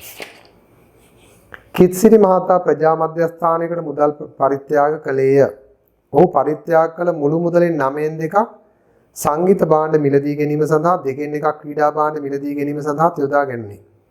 එතකොට පුතේ දැන් ප්‍රජා මධ්‍යස්ථාන කියලා තියෙනවනේ නේද? දැන් අපේ ගම්වල තියෙනවා ප්‍රජාශාලා ප්‍රජා මධ්‍යස්ථාන. එතකොට ඒවේ ගමේ අයට අවශ්‍ය කරන ක්‍රීඩා කරනවා නම් ක්‍රීඩා උපකරණ, සංගීතය හදානවා නම් සංගීත උපකරණ, එහෙම නැත්නම් අවශ්‍ය කරන උත්සව අවස්ථාවලදී හාට්පුටු ඒ වගේ දේවල් සපයලා දෙනවා. එතකොට බලන්න මේ පරිත්‍යාග කරන මුදලෙන් 9න් 2ක් සංගීත භාණ්ඩ මිලදී ගත්තා, 2න් 1ක් ක්‍රීඩා භාණ්ඩ මිලදී ගැනීම සඳහා යොදා ගැනීම. එතකොට අහනවා මුළු මුදලින් කවර භාගයක් සංගීත භාණ්ඩ සහ ක්‍රීඩා භාණ්ඩ මිලදී ගැනීම සඳහා යොදා ගැනීමයි සොයන්න. එහෙනම් පුතේ ওই දෙක එකතු කරන්න ඕන. 9න් 2කුයි 2න් 1කුයි. එතකොට මුළු මුදලින් 9න් 2ක පංගුවක් සංගීත භාණ්ඩ ගත්තා, 2න් 1ක් ක්‍රීඩා භාණ්ඩ ගත්තා. එහෙනම් පොදු හරය 18යි, 18ට 9 වරක් 2යි, දෙවරක් 2 4යි, 18ට දෙවරක් 9යි, 9 වරක් 1 9යි. එහෙනම් 18න් 13යි. ওই භාණ්ඩ දෙවර්ගයටම ගිය මුදල 18න් 13යි. ඉතිරි වූ මුදලෙන් 5න් 1ක් පුස්තකාලයට පොත් මිලදී ගැනීම සඳහා යොදා ගන්නවා. එතකොට මේකේ මේ භාණ්ඩ අරගත්ත මුදලින් ඉතිරි වෙච්ච මුදලෙන් 5න් 1ක් පුස්තකාලයට පොත් මිලදී ගැනීම සඳහා යොදා ගන්නවා. එම මුදලින් කවර භාගයක් පොත් මිලදී ගැනීම සඳහා යොදා ගන්නේද සෑනේ. එතකොට බලන්න මේ ටික ගත්තට පස්සේ ඉතුරු වෙනවනේ තව මුදලක්. මේ පරිත්‍යාග කරන මුදලෙන් 9න් 2ක් සහ 2න් 1ක් කියන එක සංගීත භාණ්ඩ ගන්න, ක්‍රීඩා භාණ්ඩ ගන්න වැය වෙනවා. වැය වුණාට පස්සේ තව ඉතුරු වෙනවනේ යම් කොටසක්. එතකොට ඒ ඉතුරු වෙන කොටස කොච්චරද පුතේ? අපි ඕනනම් ලියමු ඉතිරිය කොච්චරද? සම්පූර්ණ මුදලෙන් 18න් 13ක් අඩු කළොත් පුතේ මේ එක කියන්නේ 18න් 13ක් අඩු කළොත් 18න් 5යි. එතකොට සම්පූර්ණ මුළු මුදලෙන් 18න් 13ක් මේ දෙකට වේදන් වුණාට පස්සේ තව ඉතුරු වෙනවා 18න් 5ක මුදලක්. අන්න ඒකෙන් 5න් 1ක් තමයි පොත් මිලදී ගැනීමට. එහෙනම් පොත් මිලදී ගන්න ගියේ පොත් මිලදී ගැනීමට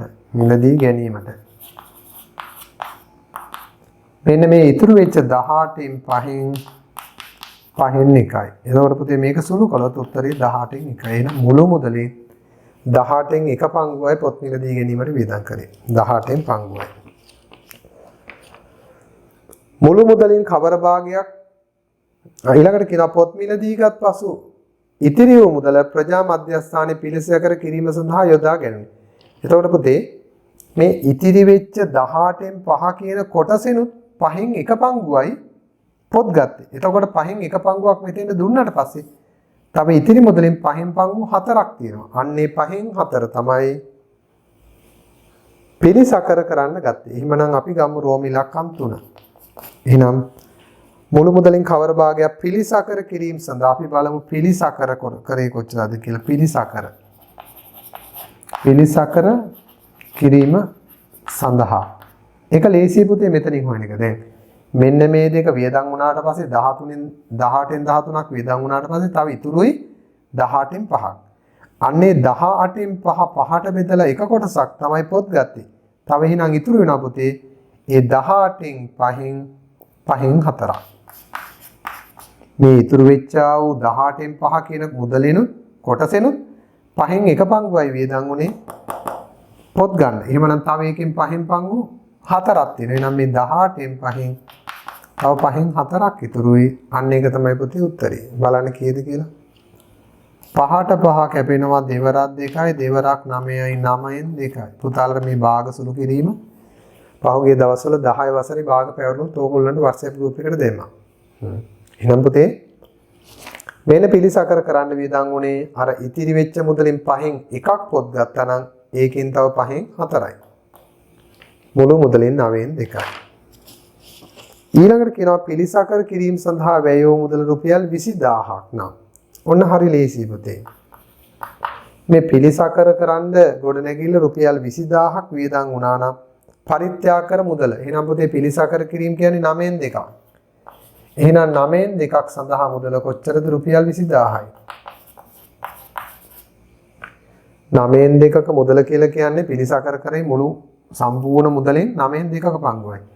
9න් 2ක් කියලා කියන්නේ 20000ක් නම් පරිත්‍යාග කළ මුදල. එහෙනම් මුළු මුදල හොයන්නේ කොහොමද? මේ 20000 ගුණ කරමු පුතේ අපි මේකේ පරස්පරය නේද? 9න් එක පංගුවක් හොයන්න මේක බෙදනවා 2කින්. 9න් 9ක් හොයන්න ගුණ කරනවා 9න්. ඒ කියන්නේ පුතේ කෙලින්ම කිසියම් භාගයකගේ දන්නා විට මුළු වගේ හොයන්න පුතේ මේක පරස්පරයෙන් ගුණ කරනවා 2කින් 9න් ගුණ කරනවා. 20000 දෙකෙන් බෙදුනොත් 10 10යි 10 19න් ගුණ කළොත් රුපියල් 90000යි. එහෙනම් මේ කියන කෙනා ප්‍රජා ශාලාවට පරිත්‍යාග කළ තියෙන රුපියල් 90000ක මුදල. කිසිරි මහතා 90000ක මුදල පරිත්‍යාග කළා. හරි.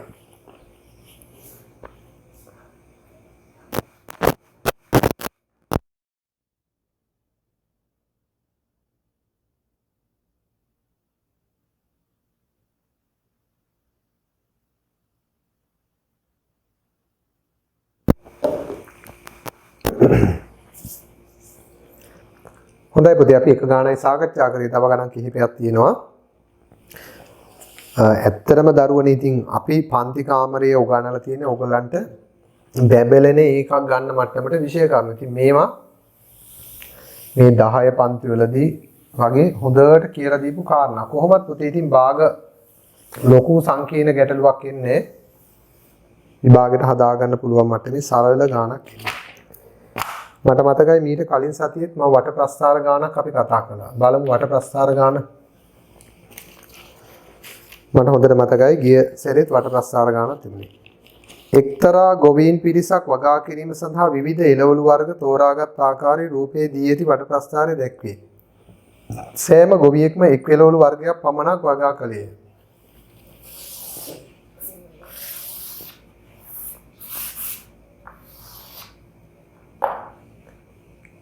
බලමු මේ කේන්ද්‍ර කෝණය පිළිබඳ මෙතන ඍජු කෝණයක් මෙතන අංශක 30ක කෝණයක් මේ දෙක දීලා නැහැ. වට්ටක්ක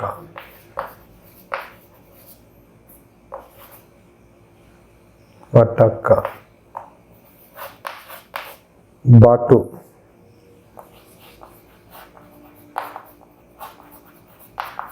බණ්ඩක්ක බෝංචි වගා කරන ගොවීන් දැක්කෙන කේන්ද්‍ර කෝණය නම් අංශක 30 කියලා දීලා තියෙනවා. දැන් බලන්න පුතේ වට්ටක්කා තෝරාගත්ත ගොවීන් ගණන බටු තෝරාගත්ත ගොවීන් ගණන සමාන වේ. ඒ කියන්නේ පුතේ මෙන්න මේ කෝණ දෙක සමාන නම් අහනවා බටු තෝරාගත්ත ගොවීන් නිරූපණය කරන කේන්ද්‍රික ඛණ්ඩයේ කෝණේ විශාලත්වය සොයන්න. ඉතින් ඒක හොයන විදිහ ඉතාම ලේසියි පුතේ. මේ අදාළ කෝණේ. මේ දෙන්න සමාන නම් මේ දෙන්න සමාන වුණොත් මේ එක කෝණයක් කීයද කියලා. එහෙමනම් කරන්න ඕනේ පුතේ 360න් අඩු කරන්න ඕනේ මෙන්න මේ දෙන්න. කොච්චරද? 90 ධන 30. ඒතකොට 90යි 30යි කියන්නේ 120යි. 360න් 120 අඩු කළා මේ ඔක්කොම උත්තරේ දෙකට බෙදපුවාම එනවා මේක කෝණයක් කීයද කියලා. ඔක පියවරෙන් පියවර හදන්න ඕනේ නේද පුතේ? 90යි 30යි කියන්නේ 120යි.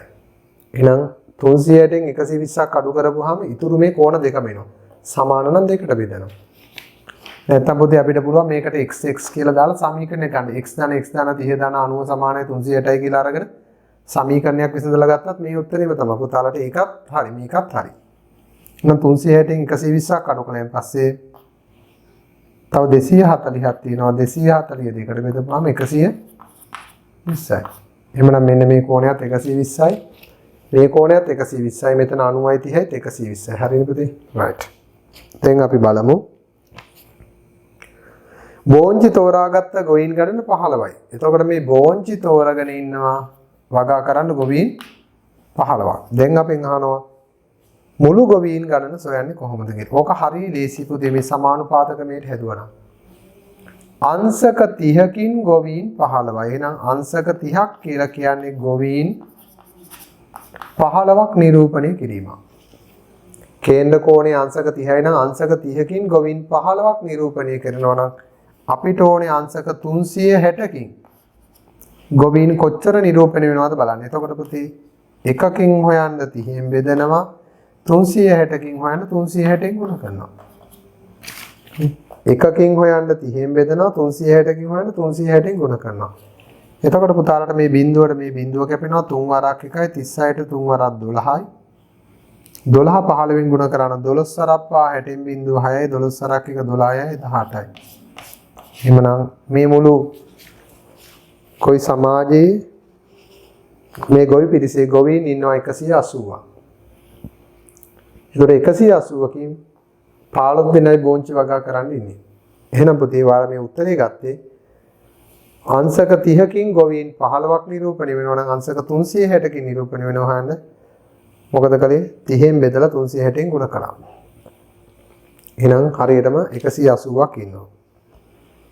ඊළඟට බලන්න පුතේ මේකේ තුන්වෙනි ප්‍රශ්නය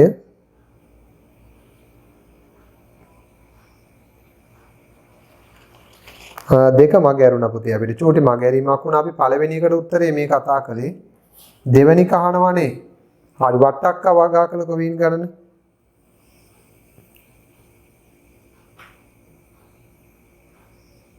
බටු තෝරාගත්ත ගොවීන් ගණන නිරූපණය කරන කේන්ද්‍රික ඛණ්ඩයේ කෝණය තමයි මේ හේව එක 120යි. ඒක හරි. දෙක වට්ටක්කා තෝරාගත්ත ගොවීන් ගණන සොයන්න. එතකොට වට්ටක්කා තෝරාගත්ත ගොවීන් ගණන කියලා කියන්නේ 120යි. එහෙමනම් පුතේ ඒකත් අපි හදලා ඉන්න ඕනේ. මම ඒක මගහැරිච්ච නිසා ඒක චුට්ටක් හරි මේක මකලමායි හදන්නකෝ පුතේ අනුපිළිවෙලක් තියෙන ඕන නිසා. රෝම ඉලක්කම් දෙක මට මගහැරුණා. දෙකෙන් කියන්නේ වට්ටක්ක වගා කළ ගොවීන් ගණන කොච්චරද? එහෙනම් වට්ටක්ක වගා කළ ගොවීන් ගණන හොයන්නේ මෙහෙමයි පුතේ. අංශක 30කින් ගොවීන් 15යි. ගොවීන් 15ක් නිරූපණය කරනවා. ගොවීන් 15යි. අංශක 30කින් ගොවීන් 15යි. එතකොට බටුත් 120 නම් පුතේ බටුත් 120යි නම් වට්ටක්කත් 120යි නේද? ඒක සමානයි කියලා දීලා තිනවනේ. එහෙමනම් අපිට ඕනේ අංශක 120කින් කොච්චරද කියලා හොයන්න. එහෙනම් 15 අංශක 1කින් හොයන්න බෙදනවා 30න් 120කින් හොයන්න ගුණ කරනවා 120න්. බලන්න පුතේ බිඳුවට බිඳුව කැපෙනවා 3 වරක් 12ට 4යි 15 වරක් 7 60. එහෙනම් ගොවීන් 60 දිනක් ඉන්නවා. මේ අංශක 120 ඉන්නවා ගොවීන් 60ක් වට්ටක්ක ගොවීන් 60ක් ඉන්නවා මේ ගොවි සමාජයේ. දැන් අපි හදමු තුන්වෙනි එක. මොකද්ද තුන්වෙනි කොටස? මුළු ගොවීන් ගාන. ඒක ගන්නෙත් මෙන්න මෙතනින්. හැම වෙලෙම පුතේ සංඛ්‍යාත්මක අගය දීලා තියෙන මෙතන විතරනේ. අන්න එතනින් පටන් ගන්න. අංශක 30කින් ගොවීන් 15යි. අංශක 30ක් කියන්නේ ගොවීන් 15ක්. එහෙනම් අපිට අංශක 360ක් කියලා කියන්නේ කොච්චරද බලමු ගොවීන්. 15 බෙදනවා 30න් ගුණ කරනවා 360. එහෙනම් මේක සුළු කළොත් වෙනවා පුතේ උත්තරයක් 0.0යි 3 වරක් 12යි 12 වරක් 5.6 12 වරක් 12 18 180. එහෙනම් ඔක්කොම ගොවීන් 180ක් ගොවි සමාජයේ. වසරකට පසු වටු වගා කරමින් සිටි ගොවීන් 20 දෙනෙක් එළවලු වගා කිරීම නතර කළහ. ඔන්න කියනවා වසරකට පසු වටු වගා කරමින් සිටි ගොවීන්ගෙන් 20 දෙනෙක් එළවලු වගා කිරීම නතර කළා. එතකොට මෙන්න මේකෙන් ඒ කියන්නේ දැන් අපි හොයාගත්තනේ පුතේ මෙතන කී දෙනාද 60 දෙනයි කියලා හෙව්වා. වට්ටක්ක ගොවිනුත් 60යි. බටු ගොවිනුත් 60යි. නේද? බෝංචි ගොවින් 30යි. ඔය අනුව ගත්තාම බණ්ඩක්ක ගොවින් ගානත් හොයාගන්න පුළුවන් පුතේ. මෙතන එතකොට 30න් භාගේ 15 වගේ 90න් භාගේ 45 කියලා හොයාගන්න පුළුවන් අවශ්‍ය නම්. දැන් කාරණාවක් කියනවා වසරකට පසු වටු වගා කරමින් සිටි ගොවින් 20 දෙනෙක් එළවලු වගා කිරීම නතර කරා. එතකොට උන බටු ගොවිය 20ක් එයාලගේ ගොවිකම නතර කරා. වෙනස් වූ දත්ත සලකා ඇද ඇති නව වට ප්‍රස්ථාරයේ බටු වගා කරන ගොවීන් නිරූපණය කරන කේන්ද්‍රික ඛණ්ඩයේ කෝණයේ විශාලත්වය සඳහන්. දැන් අලුතෙන් බටු ගොවියෝට කොච්චර කෝණයක් නිරූපණය කරනවද කියලා පෙන්වන්න ඕනේ. එතකොට පුතේ අපි මෙහෙමයි කරන්නේ. දැන් මුළු මේ ගොවි සමිතියේ ඔක්කොම ගොවීන් කීයද හිටියේ? 180යිනේ. ඔක්කොම ගොවීන් 180. ඒ 180න් 60 දෙනෙක් බටු වගා කළා. එතකොට දැන් කියනවා මේකෙන් මේ සියලුම ගොවීන් දැක්වෙන්නේ අඳින්නේ කියන්නේ. වසරකට පසු බටු වගා කරමින් සිටි ගොවීන් 20 දෙනෙකු එළවලු වගා කිරීම නතර කළහ. වෙනස් වූ දත්ත සලකා ඇඳ ඇති නව වට ප්‍රස්ථාරයක බටු වගා කරන ගොවීන් නිරූපණය කරන කේන්ද්‍රික ඛණ්ඩයේ කෝණයේ විශාලත්වය සොයන්න.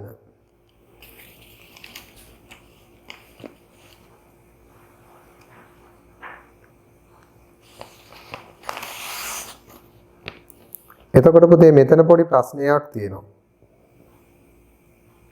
එකක් තමයි මේගොල්ලෝ මේ 20 දෙනා බටු වගා කරන එක නතර කළාට එළවලු වගා කිරීම නතර කළා. එතකොට බටු වගා කිරීම නතර කරාට ඒගොල්ලෝ එක්ක වගා නොකර කොටසට අයිතිත් වෙනවා නේද? එතකොට වගා නොකර කොටසකට අයිතිත් වෙනවා.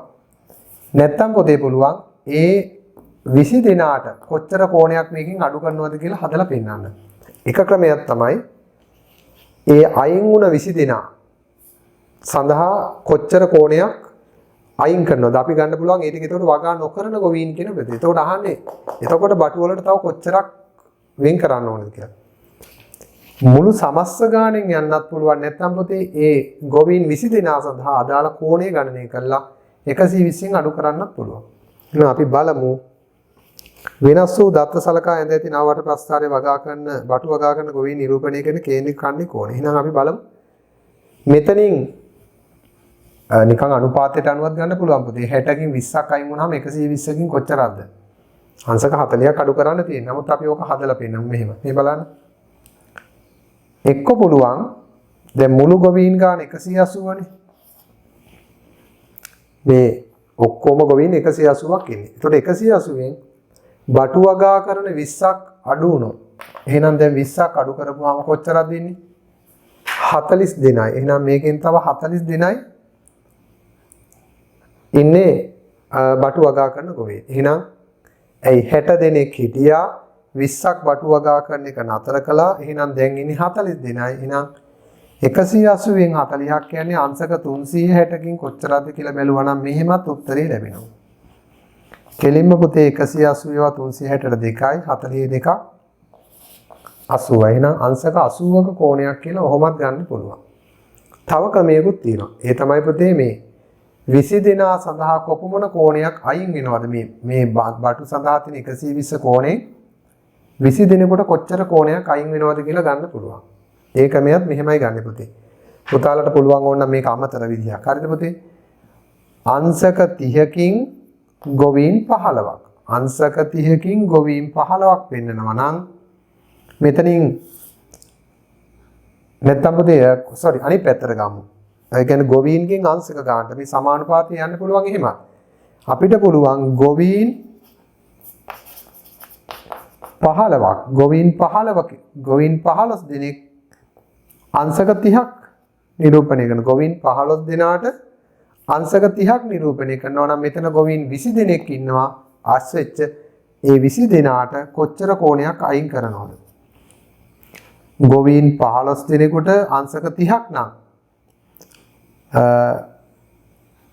ගොවීන් 20 දෙනෙකුට හරිද? ගොවියෝ 15 දෙනෙක් සඳහා අංශක 30ක් වුණොත් පුතේ ගොවියෝ 20 දෙනෙක් සඳහා අංශක ගාන හොයන්න 30 බෙදනවා 15න් ගුණ කරනවා 20න් 30ට 15 වරක් 2යි 20 වරක් 2 40යි. එහෙනම් අංශක 40ක් වෙන් කරන්න ඕනේ ඒ වගා නොකරන ගොවීන් වෙනුවෙන්.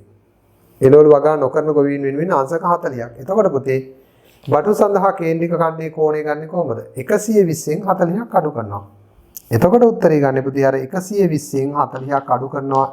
ඒත් උත්තරේ කීයද? 80යි. පුතාලට ඊට වඩා මේක ලේසි.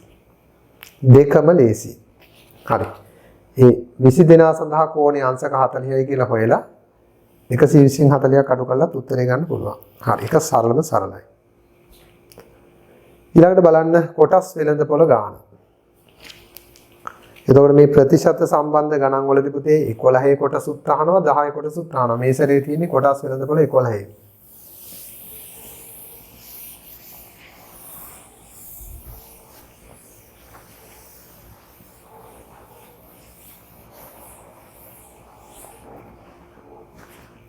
පුතාලට මේ උගන්වන විෂය කාරණා පිළිබඳ දැනුම තියෙනවා නම් විභාගෙදී අනිවාර්යයෙන්ම ඒ සාමාර්ථයකට ළඟා වෙන්න පහසුයි.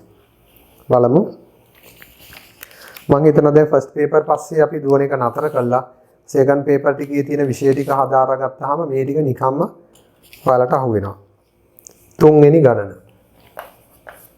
මොකද විභාගෙදී අපි අනිවාර්යෙන් සෙකන්ඩ් පේපර් එකේ ගණන් ටික හරියටම හදාගත්තොත් තමයි පුතේ ඔයාලා ඒ සාමාර්ථයකට අනිවාර්යෙන්ම යන්නේ.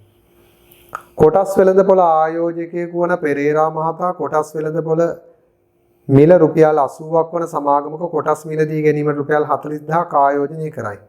එම සමාගමේ එක් කොටසකට රුපියල් 6ක් බැගින් වාර්ෂික ලාභාංශ ගෙවයි. එතකොට පුතේ මෙයා ආයෝජනය කළේ කීයක්ද? 40000ක්. කොටසක මිල රුපියල් 80යි. මේකට ලාභාංශ ගෙවනවා රුපියල් 6ක් වර්ෂයකට. ඔන්න ඔය තොරතුරු ටිකෙන් තමයි අපිට ආරම්භ කරන්න තියෙන්නේ. මිලදීගත් කොටස් ගණන. එතකොට කොච්චරද මෙයා මිලදීගත් කොටස් ගණන? කොටස් ගණන ගන්න පුතේ එයා ආයෝජනය කළ මිල කොටසක ගැනුම් මිලෙන් බෙදන්න ඕනේ. එහෙනම් 40000 බෙදනවා 80. 10න් 10න් බෙදනවා 0යි 40ට 8 වරක් 5යි 500යි. එහෙනම් මොහු සතුව කොටස් 500ක් තියෙනවා. කොටස් 500ක් මිලදී අරන් තියෙනවා. 2 ලැබෙන වාර්ෂික ලාභාංශ ආදායම හොයන්න. එහෙනම් ලාභාංශ ආදායම එක කොටසකට දෙනවයි කියලා පොරොන්දු වෙලා තියෙන රුපියල් 6 නම් පුතේ 6 බැගින් කොටස් 500කට ලැබෙන ලාභාංශ ආදායම බලන්න කීයද කියලා 0.2යි 5 වරක්යි 30යි. රුපියල් 3000ක් ලැබෙනවා. 3000ක් ලැබෙනවා. ඊට පස්සේ කියනවා බලන්න වසරකට පසු පෙරේරා මහතා කොටස් සියල්ල විකුණා රුපියල් 3500ක ප්‍රාග්ධන ලාභයක් ලබයි. කොටසක විකුණුම් මිල සොයන්න. එතකොට ප්‍රාග්ධන ලාභයක් ලැබුවා කියලා කියන්නේ පුතේ ප්‍රාග්ධන ලාභය කියලා කියන්නේ ලාභාංශ ආදායම නෙමෙයි. කොටස් විකුණන ලැබපු ලාභයට කියනවා ප්‍රාග්ධන ලාභය. එතකොට බලන්න එයා රුපියල් ප්‍රාග්ධන ලාභයක් ලැබුණලු කොටස් විකුණලා රුපියල් 3500ක. එතකොට කොටසක විකුණුම් මිල සොයන්න. එතකොට කොටස් ඔක්කොම 500ක් නේ තියෙන්නේ. එතකොට කොටසක විකුණුම් මිල හොයන්න කලින් වික් මිල කොච්චරද එතකොට? ප්‍රාග්ධන ලාභයක් රුපියල් 3500ක් ලැබුණා නම් එයා කොටස් ගන්න ආයෝජනය කරලා තිබුණු රුපියල් 40000 ඉක්මවලා තව රුපියල් 3500ක් වැඩිපුර අතට ඇවිල්ලා තිනවා. අන්න ඒ වැඩිපුර ලැබිච්ච මුදල තමයි ප්‍රාග්ධන ලාභය. එහෙනම් මෙයා කොටස් ටික විකුණලා තියෙන පුතේ රුපියල් 43500කට. හරිනේ. කොටස් ටික ගන්න ගියේ 40000යි. 3500ක ප්‍රාග්ධන ලාභයක් ලබලා තිනවා නම් එයා 43500කට තමයි කොටස් ටික විකුණලා තියෙන්නේ. හැබැයි මේ කොටස් 500ක් එහෙනම් අහනවා කොටසක විකුණුම් මිල. රෝ මිලක්කන් 3 කොටසක විකුණුම් මිල. කොටසක විකුණුම් මිල. එහෙනම් පුතේ කොටස් ගානෙන් බෙදමු 43500ය කොටස් 500ෙන් බෙදමු. එතකොට එනවා කොටසක විකුණුම් මිල 10න් 10න් 10න් 10න් බෙදෙනවා. 5 වරක් 8 43යි 35ට 5 වරක් 7යි රුපියල් 87 බැගින් විකුණලා තියෙන්නේ. කොටසක විකුණුම් මිල රුපියල් 87යි.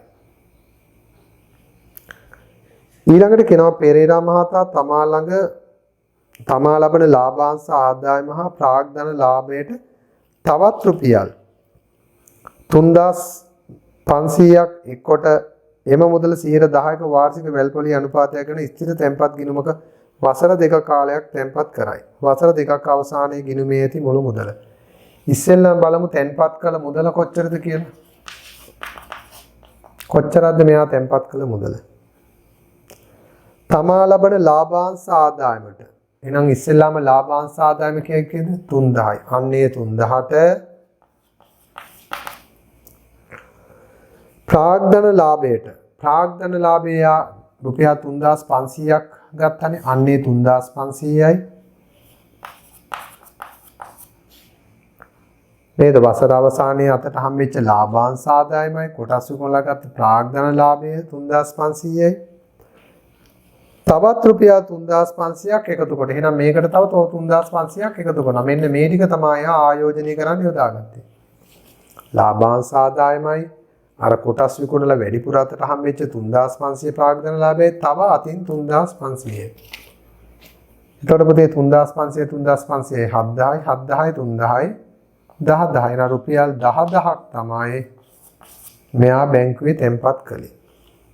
එතකොට පුතේ 100ට 10යි වැල්පොලිය කියලා කියන්නේ අර 100ක් බැංකුවට දැම්මොත් වසර අවසානයේ 110ක් ලැබෙනවා. එහෙනම් පුතාලට වැල්පොලිය සූත්‍රයක් ලෙසත් මම උගන්වලා තිනවා. වසර දෙකකට පසු ගිණුමේ ඇති මුළු මුදල හොයන්නේ කොහොමද? අවුරුදු දෙකකට පසු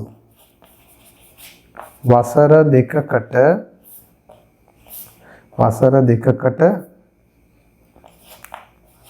පසු මුදල හොයන්නේ කොහොමද?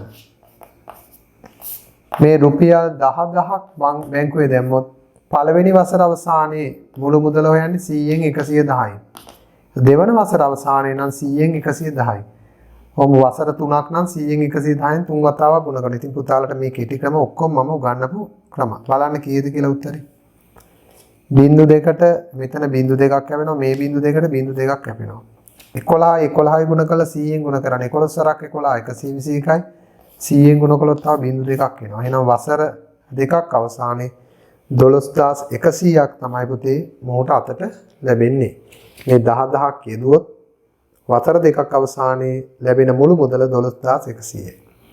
වැල්පොලි ගාණ ව්‍යාපාර කොටස් ගාණ දෙකම මේකට අන්තර්ගතයි. එසේනම් දරුවනේ තව ඔයාලට ඉතුරු වෙලා තියෙන ගණන් දෙකයි. ඒ ගණන් දෙක තමයි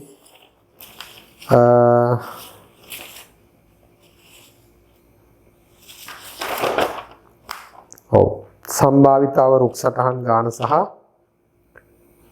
වෘත මිනිතේ ගාන. ඉතින් ඒවත් ඉතාම සරල ගණන්. අපි එහෙමනම් ඒ දෙකත් ආරම්භ කරමු දැන්.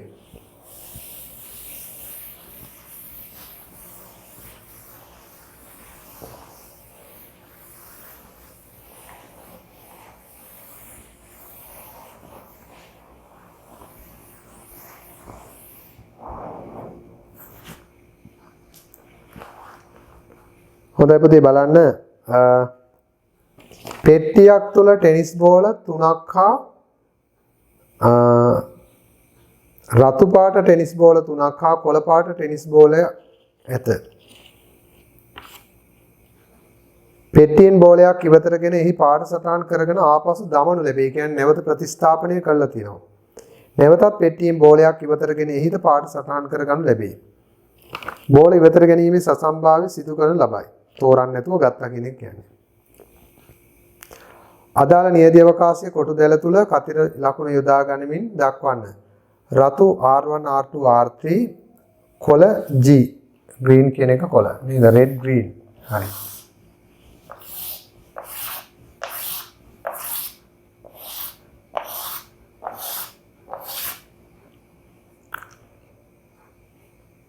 හොඳයි පුතේ අපි බලමු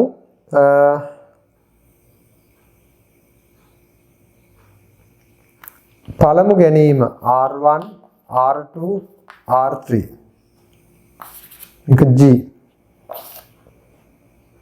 මේක තමයි පළමු ගැනීම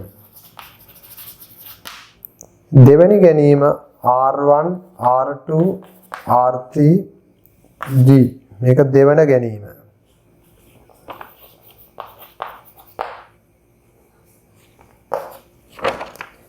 එතකොට පුතේ නැවත මල්ලට දැම්මනම් පළවෙනි සැරේ R1 ගත්තා නම් ඒක මල්ලට දාලා ආයෙ සැරයක් ගන්නකොට R1 ලැබෙන්නත් පුළුවන්. එතකොට R1 R2 පළවෙනි සැරේ R1 ලැබිලා R3 ලැබෙන්නත් පුළුවන් G ලැබෙන්නත් පුළුවන්. එහෙනම් පුතේ මෙන්න මේ සිද්ධි ඕනම එකක් වෙන්න පුළුවන් නේ. බැරි වෙලා පෙට්ටියට නොදමා පෙට්ටියට දාන්න නැතුව තව එකක් ගත්තා නම් මේ මැද ඉත ලැබෙන්නේ. එතකොට මේ මැද අක්ෂයේ විකර්ණය මකනවා. හරි.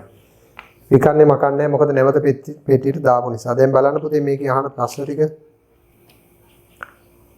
ඔන්න නියදී අවකාශයේ කොටුදැලේ දැක්ව අහනවා අඩු වශයෙන් එක්වරකදීවත් කොළපාට බෝලයක් ඉවතට ගැනීම. ඒතර අඩු වශයෙන් එක්වරකදීවත් කොළපාට බෝලයක් ගැනීම කියන්නේ පුතේ වාර දෙකේම කොළපාට ගත්තත් කමක් නැහැ.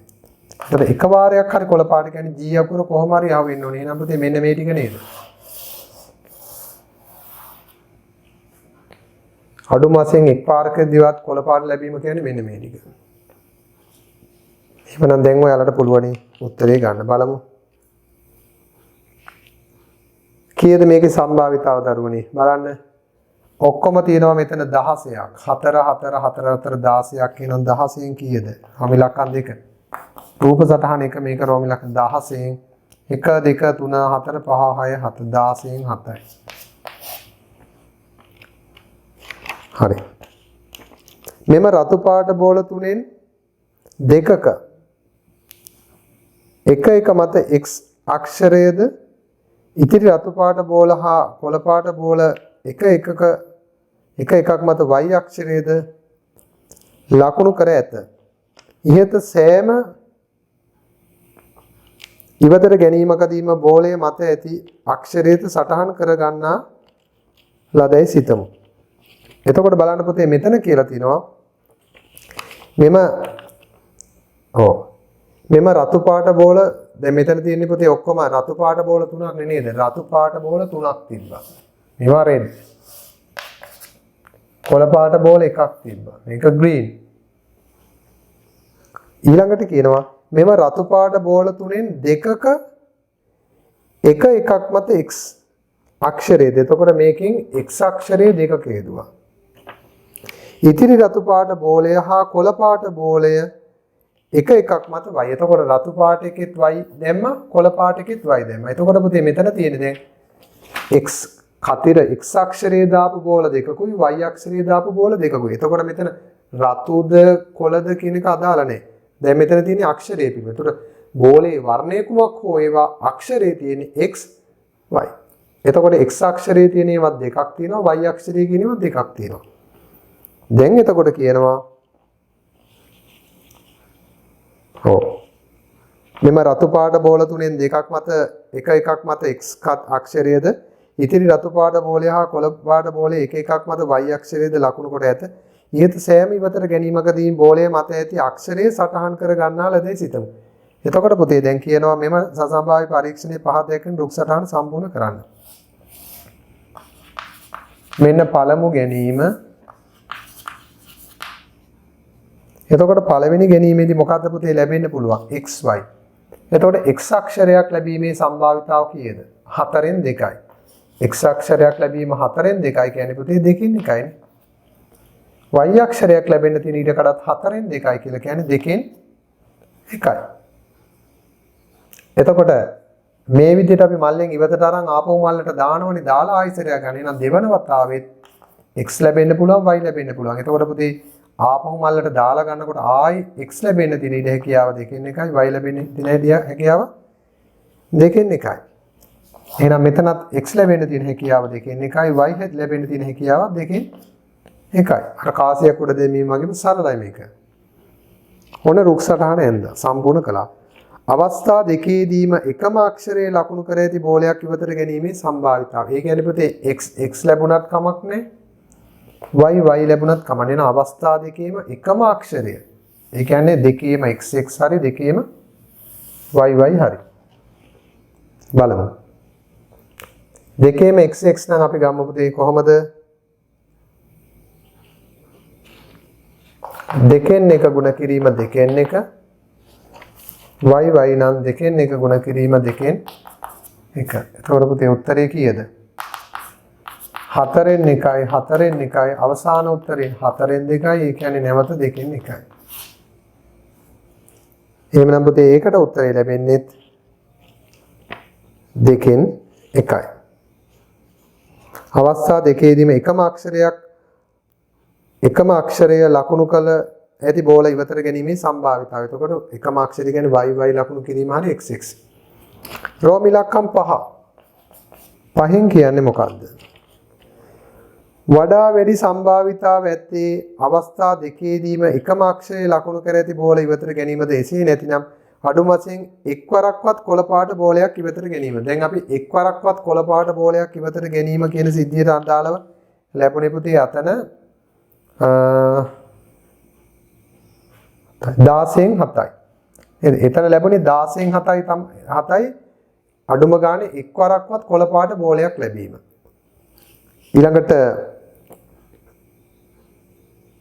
මෙතන කියනවා වැඩි සම්භාවිතාවක් ඇත්තේ අවස්ථා දෙකේම එකම අක්ෂරයේ ලකුණු කළ බෝල. එතකොට එකම අක්ෂරයේ ලකුණු කළ බෝල ලැබීමේ සම්භාවිතාව දෙකෙන් එකයි. එතකොට මේ දෙකෙන් විශාල කෝකද පුතේ?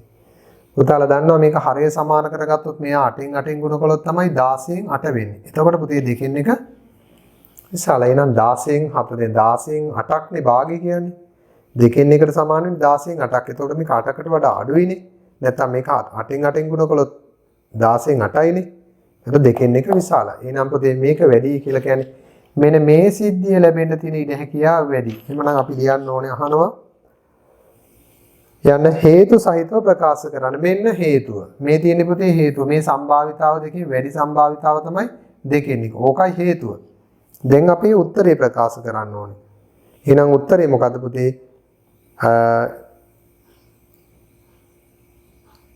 වැඩි සම්භාවිතාවක් ඇත්තේ යහනේ වැඩි සම්භාවිතාවක් ඇත්තේ ඉන්න ලියන වැඩි සම්භාවිතාවක් ඇත්තේ මෙන්න මේ සිද්ධිය. ඒ කියන්නේ මොකද්ද පුතේ? අවස්ථා දෙකේම එකම අක්ෂරයේ ලකුණු කළ ඇති බෝල ඉවතට ගැනීම. මේක තමයි අර අවස්ථා දෙකෙන් එකකවත් අපි කියන්නේ මොකද්ද? කොළ පාට බෝලයක් ලැබීම කියන එකයි මේ සිද්ධිය. මේ තමයි අවස්ථා දෙකේම එකම අක්ෂරයේ යොදා ඇති බෝලයක් ඉවතට ගැනීම. එහෙනම් මේකෙන් උපුටලම ලියන්න පුතේ. එහෙනම් කියනවා මෙන්න හේතුව නිසා කියන්න පුළුවන් වැඩි සම්භාවිතාවක් ඇත්තේ නැත වඩා වැඩි සම්භාවිතාවක් ඇත්තේ අවස්ථා දෙකේදීම එකම අක්ෂරයේ ලකුණු කළ ඇති බෝල ඉවතට ගැනීමයි කියලා ලියන්න ඕනේ. හරි. ඊළඟට පුතේ ඔන්න වෘත්ත මිනිතේ ගාන. දරුවනේ මම ඕගොල්ලන්ට කියනවා මෙහෙම කාරණාවක්. මේ ගණිතය හරියට පිළිවෙලකට ඉගෙනගත්ත දරුවෙක් පන්ති කාමරයට ඇවිල්ලා විශේෂයෙන් අපේ පන්ති වල අපි මේක අංග සම්පූර්ණයෙන් උගන්වලා තියෙනවා පුතේ. ෆස්ට් පේපර් එකට උපරිම ලකුණක්. ඒකට හොඳටම අඩිතාලම දාගන්න පුළුවන් ෆස්ට් පේපර් එකෙන්. ෆස්ට් පේපර් එකට පුතාලා ලකුණු සමස්තය විදිහට 200ක් ගත්තට මේ ලකුණු 100ක් ලැබුණාට මොකද 50යි 50යිනේ ලකුණු හම්බෙන්නේ පුතේ. එතකොට ඒකෙන් ලැබෙන ලකුණු 100 කියන ප්‍රමාණය 90 පැනලා ගන්න පුළුවන් අනිවාර්යෙන් ෆස්ට් පේපර් එකට. 90 පැනලා ගන්න පුළුවන්. චෝටි වැරදීමක් වුණා 100ම ගන්න පුළුවන්. නමුත් යම් කිසි විශේෂ කාරණාවක් නොදැනීම නිසා ඊටු ටිකෙන් 90 පැනලා ගන්න පුළුවන්. ඉතින් සෙකන්ඩ් පේපර් එකේ තෝරගෙන පැය 3ක කාලයක් ඇතුළත ගණන් 10 හදලා ඒ සාමාත්‍ය ගැනීම නම් පුතේ අතිශයින් සරලයි. දැන් ඔයාලට ඒ උදව්ව කරලා තියෙන පහුගිය අවුරුදු 12ෙම වර්ග පූර්ණේ කළා. දැන් ඒ වගේ ඉතුරු තේමා ටික ඔක්කොම කියලා දෙනවා. ඔක්කොම නෙමෙයි පුළුවන් උපරිමයක් කියලා දෙනවා පුතේ. තව අඩුම ගානේ පුතාලට විභාගයට කලින් මේ වගේ ප්‍රධාන තේමා 6ක්වත් 7ක්වත් මම අනිවාර්යයෙන්ම කරනවා. එතකොට විභාගයට හොඳටම ප්‍රමාණවත් පුතේ. පස්වෙනි ගණන රංගශාලාවක බිමෙහි දල සටහනක් රූපයේ දැක්වේ. වේදිකාව තනා ඇත්තේ CED අර්ධ වෘත්තාකාර කොටසින්. අර්ධ වෘත්තාකාර කොටසක් සහ ඍජු කෝණාශ්‍රාකාර කොටසක් තමයි රංගශාලාවට තියෙන්නේ. මේක වේදිකාව. මීටර 14ක් දිගයි. හොඳයි පුතේ නේද? විස්කම්භය 14යි නම් අරය 7යි මේක තමයි ප්‍රේක්ෂකාගාරය. D E C B A බලමු. මේක ඍජු කෝණාශ්‍රාකාර කොටසක් කියලා දෙනවා. DC දිග 14යි මීටර කියලා දීලා තියෙනවා. ගණනය කිරීම වලදී 5 වෙනකොට 722 ගන්න. එකක් අහනවා CED අර්ධ වෘත්ත ඡාපයේ දිග. එහෙනම් CED දිග. ඔන්න පළවෙනි එක CED දිග. සම්පූර්ණ වෘත්තයේ 2πr නම් පුතේ 2πr ගේ භාගයයි. පුතාලා දන්නවා මේකේ අරය කියලා කියන්නේ පුතේ මේ විස්කම්භයෙන් භාගයක්. එතකොට විස්කම්භය 14යි නම් අරය වෙන්නේ 7යි. ඒකෙනුත් භාගයයි. 7ට 7ක් කැපෙනවා දෙවරක් එකයි 22යි මීටර. එහෙනම් මෙන්න මෙතන ඉඳන් මෙතෙන්ට මීටර 22ක දිගක් තියෙනවා. 2 වේදිකාව තනා ඇති බිමෙහි වර්ගඵලය. මෙන්න මේ වේදිකාව කොටසේ වර්ගඵලය 5r වර්ගයෙන් භාගයයි. 7න් 22යි r කියලා කියන්නේ පුතේ මෙතන r 7 ගුණ කිරීම 7 භාගය. 7කට 7ක් කැපෙනවා දෙවරක් එකයි 11යි 11 සරක් 77යි වර්ග මීටර. එහෙනම් මේ වේදිකාව තියෙනවා ස්ටේජ් එක වර්ග මීටර 77ක්. ප්‍රේක්ෂකාගාරයේ බිමේ වර්ගඵලයේ වේදිකාව තනා ඇති බිමේ වර්ගඵලයෙන් 3 ගුණයක් නම් AD දිග සොයන්න. එතකොට පුතේ මෙන්න මේ වර්ගඵලය වගේ මේ වර්ගඵලයේ 3 ගුණයක්. මෙයා වගේ 3 ගුණයක්. ප්‍රේක්ෂකාගාර බිමේ වර්ගඵලයේ වේදිකාව තනා ඇති බිමේ වර්ගඵලය වගේ 3 ගුණයක් නම් AD දිග සොයන්න. AD දිග. එතකොට පුතේ AD කියන්නේ මේ දුරනේ. එහෙනම් මේ දුරෙන් ගුණ කළොත් එහෙනම් AD ගුණ කිරීම 14. මේ දුරෙන් ගුණ කළොත් එනවා මෙන්න මේකේ වර්ගඵලය. එහෙනම් මේ වර්ගඵලය කියන්නේ වේදිකාව වගේ 3 ගුණයක්. එහෙනම් වේදිකාව 77 නම් පුතේ 77 වගේ 3 ගුණයක්. හරිනේ. මේ ඍජු කෝණාශ්‍රාකාර ප්‍රේක්ෂකාගාරයේ වර්ගඵලය වේදිකාවේ වර්ගඵලය වගේ 3 ගුණයක්. එහෙනම් AD දිග 14න් ගුණ කළොත් වෙනවා ප්‍රේක්ෂකාගාරයේ වර්ගඵලය. මේ දිග ගුණ කිරීම පළල. එහෙනම් වර්ගඵලය වේදිකාව වගේ 3 ගුණයක්. 77 3න් ගුණ කළා.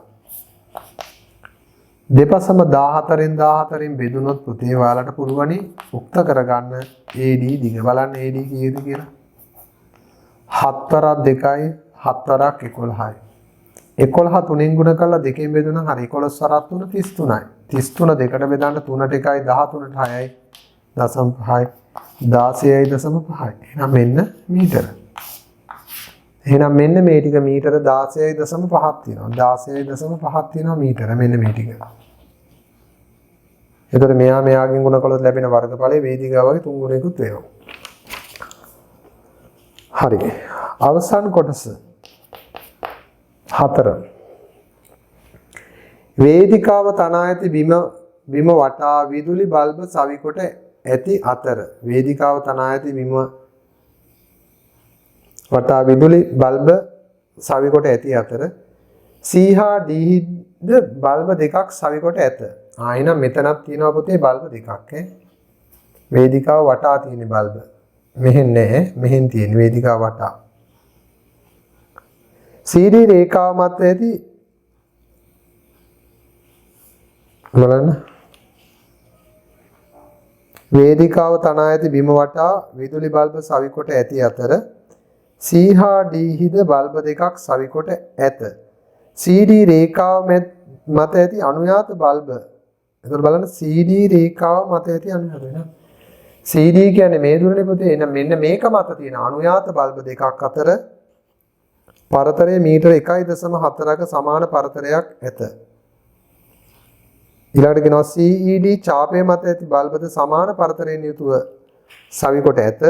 CD රේඛාව මත හා CE ඡාපය මත ඇති බල්බ ගණන සමානයි. එතකොට පුතේ මෙන්න මේ ඡාපය මත තියෙන බල්බයි මෙන්න මේ DC රේඛාව දිගේ තිබිච්ච බල්බයි සමානයි. අහනවා CED ඡාපය මත ඇති අනුයාත බල්බ දෙකක් අතර ඡාපය ඔස්සේ ඇති දුර. එතකොට මෙන්න මේ බල්බ දෙකක් අතර දුර. අපි දැන් මේක මෙහෙම විසඳමු පුතේ.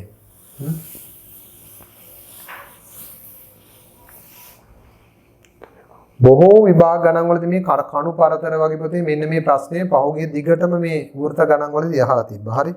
හොඳට බලන්න පහුගිය අවුරුදු වලත් ගණන් වල ඔහොම අහලා තිබ්බා.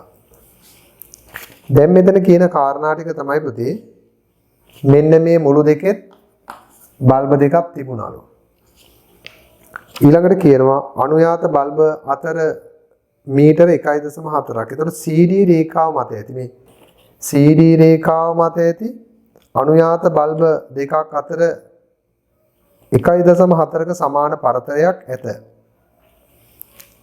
ඊළඟට කියනවා CED ඡාපය මත ඇති බල්බද සමාන පරතරයකින් යුතුව සවිකොට ඇත. CD රේඛාව මත ඇති CED ඡාපය මත ඇති බල්බ ගණනද සමානය. CD රේඛාව මත හා CED ඡාපය මත ඇති බල්බ ගණනද සමානය. CED ඡාපය මත ඇති අනුයාත බල්බ දෙකක් අතර ඡාපය ඔස්සේ දුර. ඒතකොට මේ දුර අහන්නේ. එහෙනම් පුතේ ඉස්සෙල්ලාම දැන් මේ බල්බ් දෙකක් අතර දුර මීටර 1.4 නම් තියෙන්නේ පුතේ.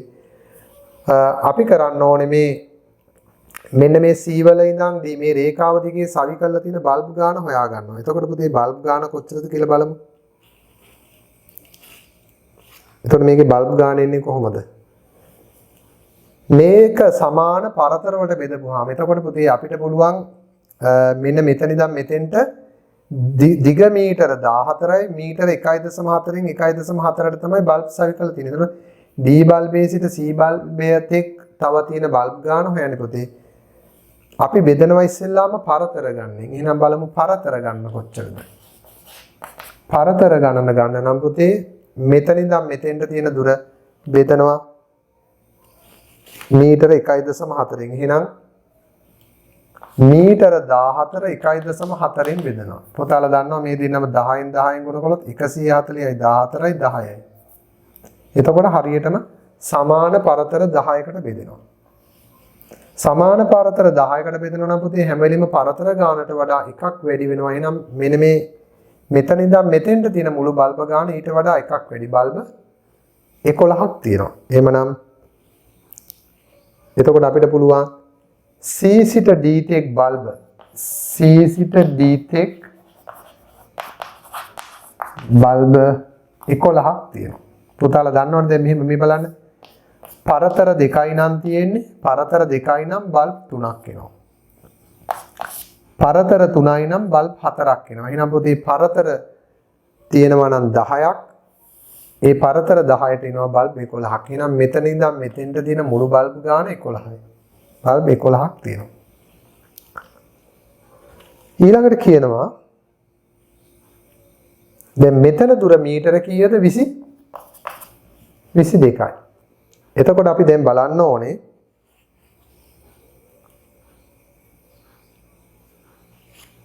CD රේඛාව මත හා CED ඡාපය මත ඇති බල්බ ගණන සමානයි. එහෙනම් පුතේ මෙතන තියෙන බල්බ ගාන 11යි නම් මෙතන ඉඳන් මෙතෙන්ට තියෙන බල්බ ගාන 11යි. බල්බ ගාන 11යි. එහෙනම් බලමු දැන් මෙතන තියෙන බල්බ ගානත් 11යි මෙතන තියෙන බල්බ ගානත් 11. එහෙනම් පුතේ මෙතනත් බල්බ 11ක් තියෙනවා නම් 11 කියලා කියන්නේ පුතේ එතකොට බල්බ 11ක් තියෙනවා නම් මේක බෙදන්න ඕනේ පරතර 10කට. එහෙනම් 22 බෙදන්න ඕනේ පුතේ 10න්. එහෙනම් අපි බලන්න ඕනේ අහන්නේ CED ඡාපය මත ඇති අනුයාත බල්බ දෙකක් අතර ඔස්සේ දුර. එහෙනම් ඡාපයේ බල්බ අතර දුර. බල්බ අතර දුර. එහෙමනම් පුතේ දැන් මේ බල්බ දෙකත් ඇතුළු මේ දෙකත් ඇතුළුව 11ක් තියෙනවා. එහෙනම් මෙතනත් මේ ඡාපයටත් මේ දෙක ලක්ෂයයි තියෙන්නේ. එහෙනම් මෙතන ඉඳන් මෙතෙන්ටත් 11ක් තියෙනවා. මෙතෙන් ඉඳන් මෙතෙන්ටත් 11යි මෙතෙන් ඉඳන් මෙතෙන්ටත් 11යි. හැබැයි පුතේ දැන් බල්බ 11ක් තියෙනවා නම් මේක බෙදන්න ඕනේ සමානව පරතර 10කට. එහෙනම් බල්බ 11ක් තියෙනවා නම් මෙතන ඉඳන් මෙතෙන්ට ගණන් කරපුවාම 11යි නම් පුතේ ඒ අතර පරතරේනේ 10. එහෙනම් 22 10න් බෙදපුවාම හරි 22 10න් බෙදනවා. එහෙනම් 22 10න් බෙදපුවාම පුතේ උත්තරේ 2.2. මීටර 2.2. 2.2. ඕව ඇත්තරම පුතේ මේවා ගොඩාක් අපි කතා කරන්නේ මේ කණු පරතර කියන දේවල් ශිෂ්‍යත්ව ගැටලුවලදී. අපි ශිෂ්‍යත්ව ගැටලුවලදී ළමයින්ට මේ කණු පරතර කියන එක හොඳටම කියලා දෙනවා. මට මේ මතක් වුණේ මේ හදන වාරයක් ගන්න ශිෂ්‍යත්ව ගැටලුව. අපි ශිෂ්‍යත්ව ළමයින්ට ඔවා කියලා දෙනවනේ පුතේ. හරි. එහෙනම් මෙතන ඉඳන් මෙතෙන්ට තියෙන මුළු දුර 14යි 14 1.4 පරතර 10කට බෙදුනොත් පරතර 10යි කියන්නේ පුතේ මෙතෙන් ඉඳන් මෙතෙන්ට බල්බ් තියෙනවා 11ක්. එතකොට මේ බල්බ් දෙකත් ඇතුළුව බල්බ් 11යි. එතකොට මේ බල්බ් ගානම මෙන්න මේ වටාත් තියෙනවා නම් ඒත් මේ වටේ ගණෙද්දිත් මේ බල්බ් දෙක අයිති වෙනවා. එහෙනම් මෙතන ඉඳන් මෙතෙන්ටත් තියෙන බල්බ් 11යි. බල්බ් 11ක් හයි කරන්න නම් මේක බෙදන්න ඕනේ පරතර 10කට. එහෙනම් 22 10ට බෙදපුවාම මීටර 2.2යි බල්බ් දෙකක් අතර පරතරය. මෙතන බල්බ් දෙකක් අතර පරතරය 1.4. ඒ නිසා පුතේ අමාරු ගාණක් නෙමෙයි. ඕක රූපය ඇඳලා බෙදා හදන්න ඕනේ. තර්කානුකූලව හදන්න ඕනේ. හොඳයි. එසේනම් දරුවනේ අපි අද මේ සම්පූර්ණයෙන්ම සාකච්ඡා කරලා නිම කරේ 2016 වසරේ මුළු ප්‍රශ්න පත්‍රයේම ලකුණු හරියටක් ලැබෙන පළමු ප්‍රශ්න පත්‍රයේ ගණන් අනිවාර්ය ගණන් සියල්ල. ඉතින් මට දැනෙන දේ නම් පුතේ හැම විභාගයකදීම අහන්නේ ළමයින්ගෙන් ගණිත දැනුම, සිද්ධාන්ත දැනුම. ළමයින්ට ජ්‍යාමිතිය ප්‍රමේය පුළුවන්, බීජ ගණිතයේ සාධක දැනුම, සමීකරණ දැනුම, අසමානතා දැනීම, ත්‍රිකෝණාංග සාම්‍ය දැනීම, වෘත්ත මිති මේ ඔක්කොම පුතේ සාමාන්‍ය අපි පාඩම් මේකක ඔස්සේ කරන තියරි ටික නේද? ඒකට ඒව ටික තමයි මේ පුළුවන්ද කියලා අහන්නේ, මනින්නේ, බලන්නේ. මේ වර්ගමූල සංඛ්‍යා අනුක්‍රමන ඒ නිසා ජ්‍යාමිතිය ගොඩක් තිබුණා මේකෙදි. හැබැයි ඒවා ලේසි පුතේ. න්‍යාස ගුණිතය, මධ්‍ය ලක්ෂ ප්‍රමේය තිබුණා, එකම කණ්ඩේ කෝණ තිබුණා, ප්‍රිස්මයක පරිමාව තිබුණා, චතුර්ථක ගණන් තිබුණා. ඒ නිසා මේ ඔක්කොම පුතාලා ඉගෙන ගන්න ත්‍රිකෝණමිතිය ගානක් සමස්ත විෂය නිර්දේශයෙන්ම තියෙන පාඩම් වලින් තෝරගත්ත ගණන් 25ක් තමයි පුතේ තේමා යටතේ මේ තියෙන්නේ. ඒකම පුතාලා නිතරම දකින්න ඕනේ භාග ගානක් අනිවාර්යයෙන්ම ෆස්ට් පේපර් එකට එනවා. සම්භාවිතාව රුක්සටහන ගානක් බොහෝ විට එනවා. ප්‍රතිශත ගානක් එනවා 10න් හෝ 11න්. දැන් මේ සැරේ තිබ්බේ 11න්. සමහර අවුරුදු වලදී ඔයගෙනේ ලාභ අලාභ වට්ටම් කොමිස් වරිපණ මේවා සම්බන්ධව. ඒකම වෘත මිනිතේ ගානක් අනිවාර්යෙන් වෙනවා. ඉතින් ඒ නිසා මේ විභාගෙට හුරු වෙනවා කියන්නේ හරි සිම්පල් දෙයක්. මෑත කරපු ප්‍රශ්න පත්‍ර 10ක විතර හොඳට හදලා ප්‍රැක්ටිස් කරගන්න. ඒකම අපි පාඩම් යටතේ විභාග වලට අහු නොවන මට්ටමේ ගණනුත් ගොඩක් සාකච්ඡා කරලා තියෙනවා. ඒ නිසා පුතේ අපි පාඩම් ටික බලන්න. කාල වේලාව වටිනා කාලය ඔයාලගේ මේ සඳහා යොදාගත්තොත් මම හිතනවා විභාගෙදි ගණිතයේ කිසිම අපහසුතාවයකින් තොරව ජය ගන්න පුළුවන්. සමහර දරුවෝ ඉන්නවා දැන් අපේ පන්ති ආපු නැති මේ වීඩියෝස් බලන දරුවෝ. නමුත් ඒ දරුවන්ට මම යෝජනා කරනවා අපි මේ දවස්වල 10 වසරේ 11 වසරේ දාලා තියෙන බීජ ගණිත පාඩම් මාලාවම දැම්මා. 10 11 දරුවන්ට. එතකොට අන්නේ පාඩම් බලලා කළා බීජ ගණිත දැනුම හොඳට හදාගත්තොත් උතාලට ඔය සාධක සමීකරණ වගේ පාඩම් සරල වෙනවා. ඒ වගේම වර්ගඵල පරිමාදයෙන් මේ දවස්වල අපි 10 11 පන්තිවල උගන්වමින් යනවා. ඒවට සහභාගී වෙන්න පුළුවන්. එහෙනම් පුතේ විභාගෙදී ඒ සාමාත්‍යය ගන්න ඔයාලගේ පැත්තෙන් පොඩි කැපකිරීමක් කරන්න මේ කාලවකවානුවේදී. මේ උගන්වපු දේ හොඳට තේරුම් අරගෙන බලලා ඒ ගණන් ටික නැවත සැරයක් ප්‍රශ්න පත්‍රේ පුතාලා මේ විභාගෙට ලියනවයි කියලා හිතාගෙන ප්‍රශ්න පත්‍රයට උත්තර ලියන්න. මේ ගණන් 25ට මේ සම්පූර්ණ ටික ඒ අදාළ පැය දෙකක සීමාවෙන් හෝ ඊට අඩු කාලෙක අංග සම්පූර්ණයෙන් ලියන්න. තමන්ම විශ්වාසය තියාගන්න මම විභාගෙට ලියන ප්‍රශ්න පත්‍රයටත් මේ ලෙසම පිළිතුරු ලියනවා. මේ විදිහටම කරනවා කියලා. ඒතකොට විභාගෙදී ඒ සාමාත්‍යයක් අනිවාර්යයෙන්ම ඔයාලට ලබා ගන්න හැකි වෙනවා. එහෙමනම් පුතේ අපි ඉදිරියට පළවෙනි ප්‍රශ්න පත්‍රය නැතුව මම කාල වේලාව යොදවනවා ඔයාලට දෙවෙනි ප්‍රශ්න පත්‍රයේ තියෙන තේමා ටික. ඒ නිසා ඉස්සරහට පුතාලා ලබන සතිය වෙනකොට මම බලාපොරොත්තු වෙනවා නිර්මාණය වගේ පාඩමක් කරන්න. ඒ නිසා නිර්මාණය, කුලක සම්භාවිතාව, සංඛ්‍යානය මේ ඔක්කොම ටික පසුගිය වසර 12ක පමණ කාල වේලා තිබිච්ච ප්‍රශ්න ටික අරගෙන සාකච්ඡා කරනවා. ඉතින් ඒ ටික අනිවාර්යයෙන්ම ඕගොල්ලෝ හොඳට නරඹන්න. ඒවැය තියෙන අධ්‍යක්ීම් ටික අරගන්න. ඒ වසර 12ක් විතර හදා ගන්න පුළුවන් නම් ඒ තියරි ටික Tamanට පුළුවන් නම් පුතේ 2000 ඊළඟ වර්ෂයට පුතාලාට එන ප්‍රශ්න පත්‍රය අනිවාර්යයෙන්ම ඊ타ත්ම සරල වෙයි. ඕගොල්ලෝ මේ කලා වගේම ඕගොල්ලෝ දැකපු ගාණක්ම හදපු ගාණක්ම වගේම ගාණක් එයි. ඒක ඔයාලට තමයි විභාගේ සරල කරගන්න අවශ්‍යතාවය වුමනාව තියෙනවා. ඒ නිසා පුතේ අනිවාර්යයෙන් මේ වීඩියෝ ටික හොඳට බලලා ඒ ගණන් ටික හදන්න. විශේෂයෙන්ම සෙකන්ඩ් පේපර් එකේ ගණන් ටික පුතාලාට පේපර් එක PDF කරලා එවනවා. ඒ පේපර් එක අරගෙන නැවත කරන්න. එක වතාවක්වත් හරියට කරන්න. එහෙනම් දරුවනේ අදට මම ඔයාලගෙන් සමුගන්නවා. ලබන සතිය වෙනකොට බලාපොරොත්තු වෙන්න අපි දෙවෙනි ප්‍රශ්න පත්‍රයේ පාඩම් ටිකට සූදානම් වෙමු. හරි. හායි බොන් පුතේ සියලු දෙනාටම